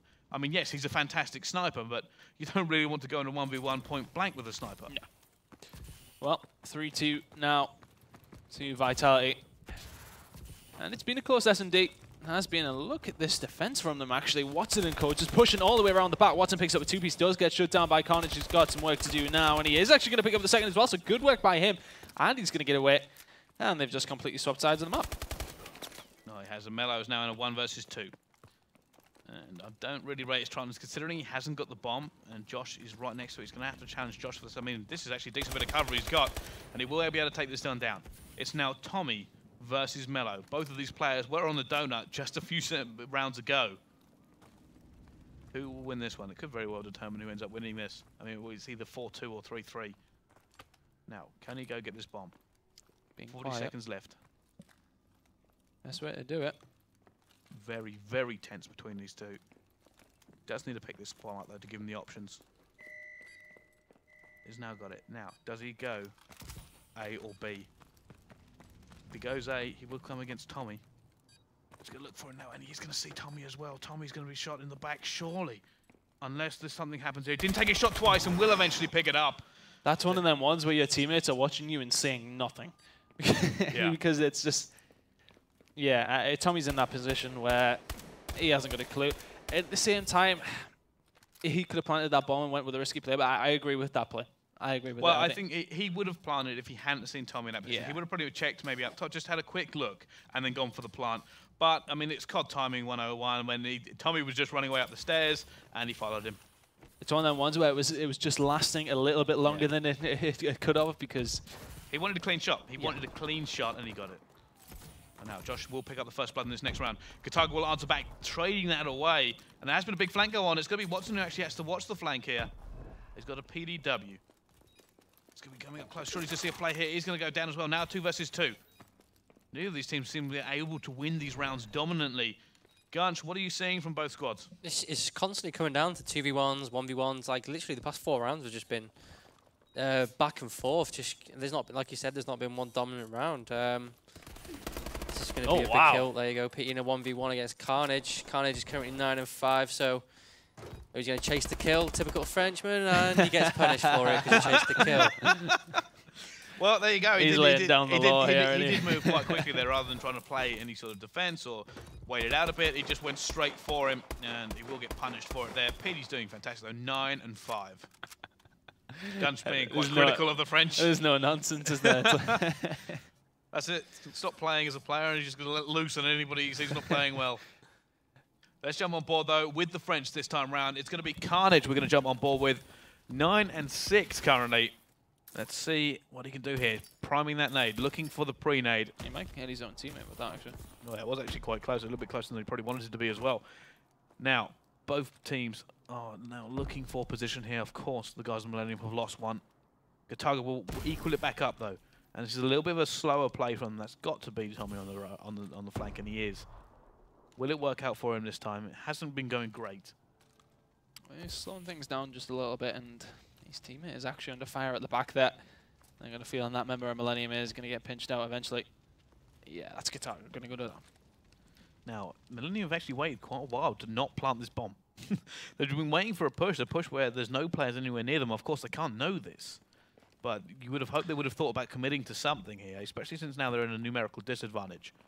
Putting the bomb down would help them out so much. However, they've left it a little bit too late. Here comes the pinch. Yeah, it just seems very hesitant from them. This may work out all right, actually. I thought he may have actually pushed around there. Watson is going to get the pistol kill onto Carnage. Mello does clean things up, but now he's in a sticky situation. Going to come head-to-head. And Josh is going to say, thank you very much for the easiest kill I've had all game. 5-3 now to the guys from Vitality. Do Millennium have any opportunity to make this not a 6-0 sweep? Gunch, you're looking at me like, no, what are you saying, Bryce? No, he's right, but like I'm just saying that we've been waiting for what 8-9 rounds, and that's the first defense that's been won. So, and I did say that which team wins the first defense is going to win. Defenses are so crucial on this map. You have to win your if you can win your defenses, attacks are just easy. You should be playing sailing. Well, let's jump on board with the attack this time, and this should realistically, going on what you've been saying, end this one out here. We're going on board with Watson. Watson will be sniping. Will he get an early pick, or will he be picked off? And that looks like quite an aggressive push as well coming in. Josh is going to go forward. Carnage has been taken down. And now you see Petey. There's going to be a little bit of a flank coming in. Petey needs to back his teammate up here. He's going to see him. He is going to go down. He probably would have wished he would have made that a bit cleaner. Watson, though, PDW looking for a player to come around. He's going to see him. No! Shut down by Gataga. Now Josh in the 1 versus 2. He's going to go down 5-4. Good round by Millennium. It is. That's the defense they won. They won it straight back. Now, this means, I mean, advantage slightly to Millennium and the fact that they can get the attack again. So, it's still not over. It's still a glimmer of hope for the Millennium squad. Fingers crossed there from Gunch. Okay, here we go. On to the attack once more. It will be Millennium. And who do you want to watch there, Tan? Look at Gataga. I have to say Gataga because he keeps making these important kills. It's like the old sort of style we used to see from him, where he's interesting to watch. He's always been interesting to watch. Gataga will pick up the first one. Josh will try and trade it away. Gataga gets 2. Can he get the third? No, goes down. And now it's PD in a 1 versus 2. And that all kicked off super, super fast. Yeah, real quick. With PD now. Don't see anybody here. There's 2 players. He is going to see it. That player is covering, though. Sees 1. Can PD get away? No. Will get shut down before he got through the door. 5-5 now between these 2 squads. Consolation map. 1 round away from Millennium in this. And anything could happen. Who is going to get the defense? I'm trying to just quickly figure it out. Well, I just want to point something out there that Millennium played S&D 101 stats there. It was literally, plant the bomb, I am going to sit exactly right next to you. And if you get shot, then I'm there to cover. Okay. It's something that I don't see enough, if anything. You know, when you start playing S&D, you know, at the lowest level of competitive, they say, stick together when there's only 2 of you left. And just try and work together, because you can always play for picks all the time. Yeah. And they actually did it for a change. Well, the defense has actually gone to Vitality. So it can be the advantage here for Millennium. If they can get this bomb down, that will be such an advantage as well, having all of their players still up. Now, there are a few flanks going on as well. You can actually see it's going to be Josh who goes down to Gataga. This is looking so promising now. 2 versus 4. Almost nothing left to do here. Vitality surely cannot win this one. Gataga's hunting him down. Watson will make that kill now. Watson in a 1 versus 4 if he makes this. But surely it can't happen. They know exactly. They do know. They're stacking up. He's going to see Carnage. He's going to see a few players on his screen. He might as well just hurl himself at the bomb and hope for the best. And there we go. Millennium will actually get a consolation map in this series. 5-1 it eventually went down to. And it took some monumental effort from Carnage and Gataga to do it. But there you go. I mean, you said they're guns halfway through that. Whoever steps it up out of Azox and Tommy will end up winning this one. Yeah. Azox stepped it up more than Tommy. So I didn't pay attention to the what Azox was doing. To be honest, it was Mello, wasn't it? Oh yeah, he did as well. Yeah, that's good to see. But no, it came down to 5-5. Both teams won one defense each, so it was quite even. And I think Millenium were just more fortunate to get the attack, and they did well to close out, and I'm happy. They've won 5-1. They can take that into tomorrow now. Yeah. And, you know, it's just a little bit of confidence. You don't want to come all the way to the UK, to London, to play your first day and not win a map. It's a bit depressing, really. If they hadn't won, it would have been French team out of 12 maps that won none. Both French teams would have done nothing. But they've got that now, and it kind of shows. I mean, some of the hard points were close. We saw in the other games some of the games were close. They're not a million miles away. It's one of those ones where you can be happy with taking that one map, because you should be happy with taking that one map, especially considering how bad it could have gone. I'd tell you what, Vitality will be very disappointed they've dropped that, because if I'm honest, I feel the top two teams is going to be a lot closer than the rest of the league. So I mean, it could boil. I mean, it's very easy to say this now. I mean, it could literally go any different way, but it's a possibility that that one map could potentially play in. For the sake of Epsilon, you know what I'm saying. I mean, Epsilon won 6-0. Both teams would have liked to have started today with clean sheets. Yeah, exactly. And Vitality have dropped it at the very last second. And what a way to drop it as well. 5-5, last map. Just an unbelievable kind of play from Millenium. And to be honest with the last two maps, probably were Millennium's best maps in terms of how they were playing. Maybe because they were playing... Maybe without pressure a little bit. Maybe the pressure was off. Yeah, so it's like, okay, we can't get anything from this now. Come on, let's just play, see what we can do. And you know what? The second last map went down the last rotation. Yes, all right, it wasn't the last round in the S&D, but they walked away with it, and they did look the better team in the S&D, if anything. I mean, they were getting probably more of the first picks than anything. They were getting themselves in those positions. That probably could have closed out a little bit better than 6-5. The French took it to one-on-one each time. They love a one. The French love a good 1v1. No, you can say they were the better team in the S&D, but they were questionably the better team in the hardpoint as well. It's just Central European teams need to improve on uplink, because that is really setting them back. I mean, like, UK teams have caught up quite a lot on Americans, but Central European teams haven't caught up with them on the uplink, so they're really far behind. But from what I've seen, the Surge and Destroy and hardpoint, it's quite even. They just can't get over the line towards the end of the last hill, really, because that's what I said at the end of the last game. The last hill, they just can't seem to get a grip of the hill and just. A little bit. I think it might be a little bit composure lost towards that end. They get a bit frantic. They may not the same push. Whereas the UK teams now literally will try to be the opposite frantic. Whatever happens, we just push as a 4. We go through. I mean, we said to Marky during that last game as well. One thing I did want to point out actually is we were speaking about Tommy being this great S&D player. Stats in that last game weren't good, but his respawn stats were fantastic. So it's almost a flip of what we usually expect from him. Yeah, it's just, I mean, what I said was the complete opposite in that game. But it's quite unusual from Tommy. His S&D's normally amazing. I think obviously he's played with a good few of these French players before, so they were kind of expecting him here. And maybe, Tommy might have just taken his foot off the pedal a little bit, bearing in mind that Carnage turned on him and obviously let him know. He probably did take his foot off the gas a bit, but he still would have made calling like shots for plays, but. I think him and Josh are really good at doing that. Like, that's why they're a good duo, because together their comms, the things they say to their teammates, it really does help, and they're good at shot calling in S&D and how they should go about winning the round. Yeah, it's interesting to see. Now, bearing in mind we've seen both French teams and both what we're classing as the top UK teams, how are you going to rate up against Vitality and Epsilon, and how are you rating both of these teams against them? Because obviously Millenium won at map and Hyper Games didn't. Do you put them above them? And obviously same thing with Vitality and Epsilon. Well, I think the two French teams play tomorrow, right? They do, they do. So that'll be really interesting. And I think from what we've seen, I think Millenium did look a bit stronger, because they were making more flashy plays. They were close to winning a few hard points, but so were Hyper Games. It is really even matched. Yeah. But because they were, I don't know, I can't really call a winner at this moment, but if I was to just taking a guess, I'm going to go with Millenium. Well, fair enough. We are going to hand it over to our lovely interviewer down the floor, and he's going to be with Tommy. Hello there. Thanks, Brycey. So yeah, we're here with Tommy. That looked pretty comfortable, but it looked like you were messing around on the last map. Was that the case? We were just having a bit of fun on the last map, but we probably shouldn't have done that, because that map could actually turn around and mess it up for us. So now Epsilon are going in tomorrow first, obviously with a 6-0 they had today. 6-0. But yeah, we were having a bit of fun last map. But apart from that, it was pretty straightforward. Who was the person that stood out for you most in your team today? Definitely not Watson. Probably say Josh. B-Sport Josh. After the last event where Josh kind of messed it up for you a little bit, what happened to sort of rectify that and for him to eventually find himself on your team again? Nothing really had to happen for that to happen. Sorry. So he pretty much just he's an experienced player now. So he's been to many events. He just put it behind him really and just focused on what's in front of us. Did you go into this game with any sort of particular strategy, knowing that you'd be playing against the French side? Not really. No. We just been playing online as a team, just practicing every map, and we've not really got set strategies for anyone we play. We're just doing our game, and if it's winning us games, then we'll just keep doing that. The big game tomorrow, you're going to be playing Epsilon. Are you looking forward to it? Definitely. There's a big sort of rivalry been branded around us, and there is fights back and forth between both teams. But yeah, it's going to be a good game tomorrow, and we're certainly looking forward to it. Marky B said that you might try some sort of mind games. Is that going to be something that you'll be working on this evening?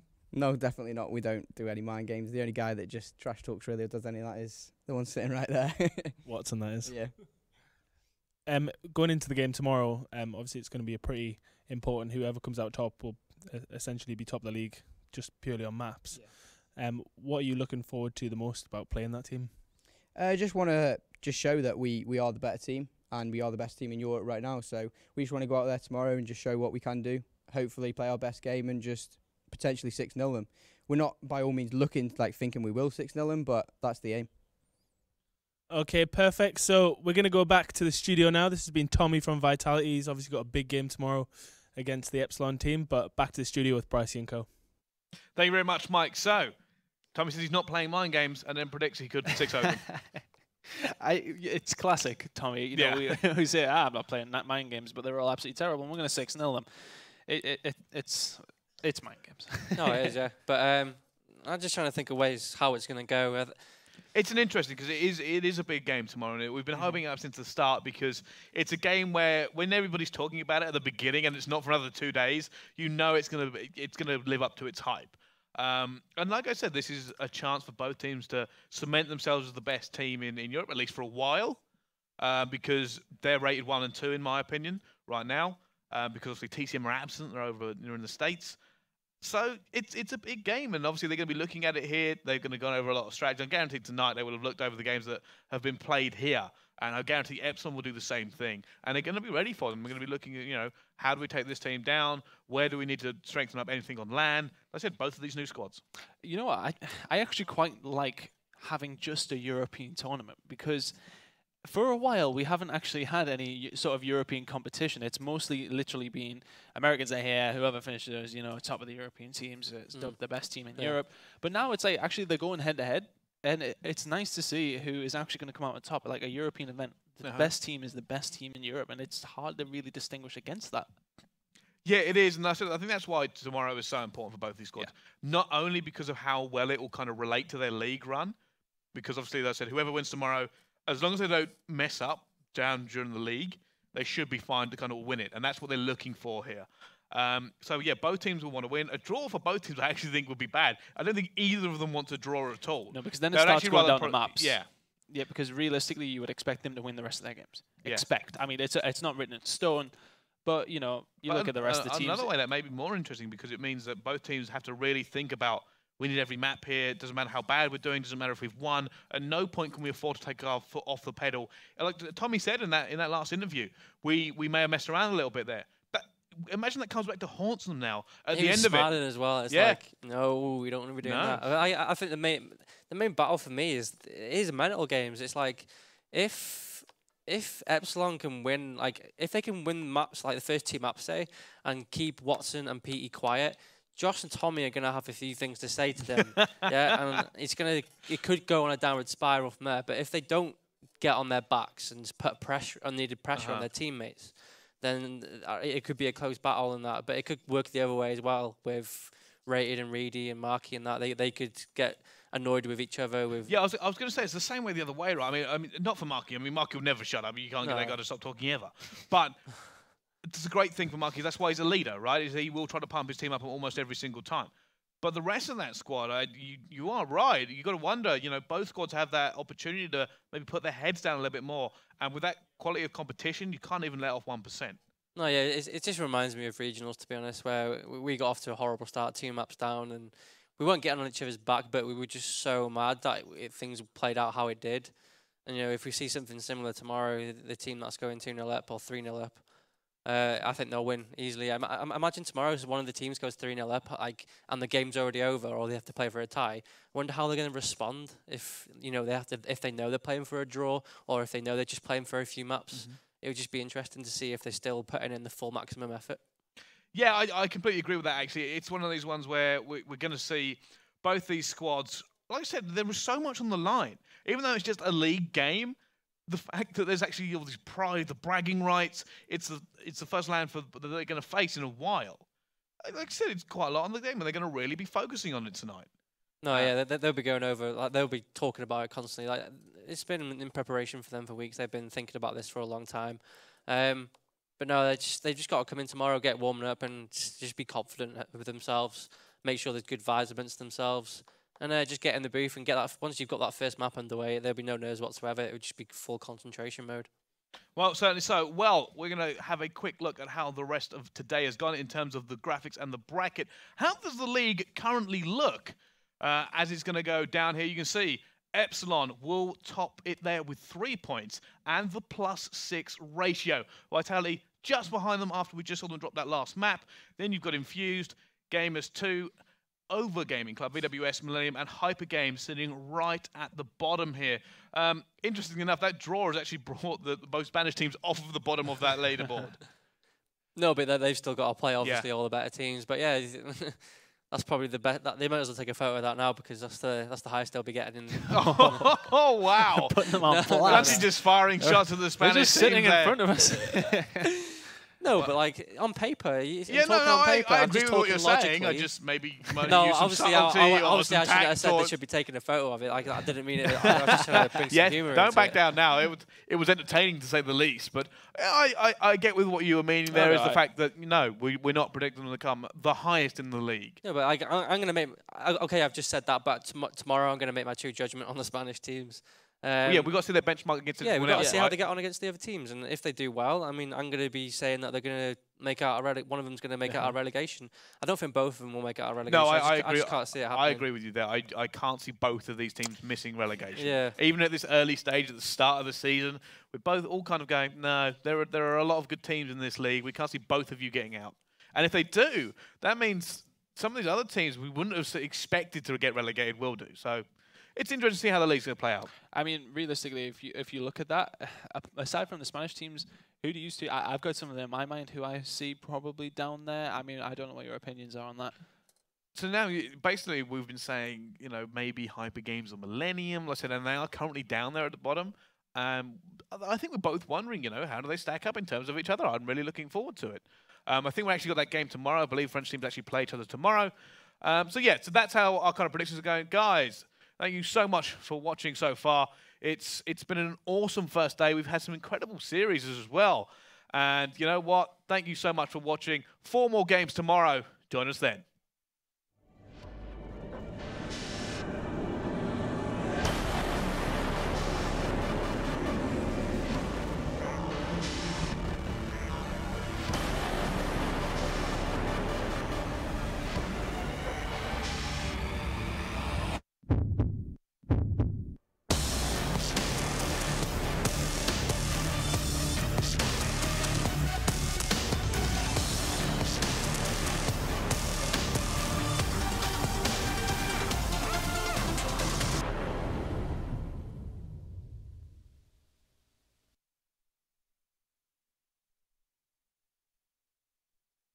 Wait, you're not on it? I'm on it. I'm on it. I'm on it. I'm on it. I'm on it. I'm on it.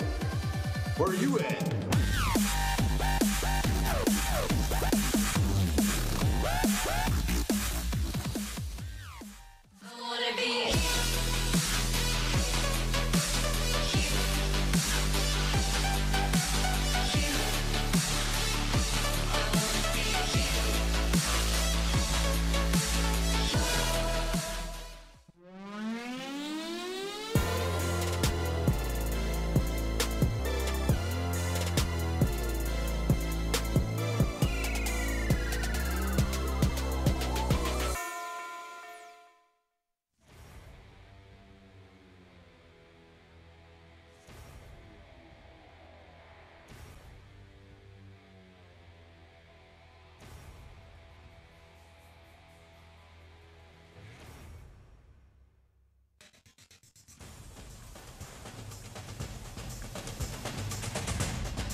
The overextend from FaZe Red. Nagafin shutting it down.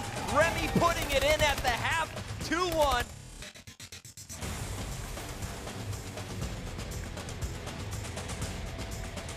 Oh, you gotta love this, but the shots come in. He gives away his position. Doesn't matter. Gets one. Second gonna push him into save.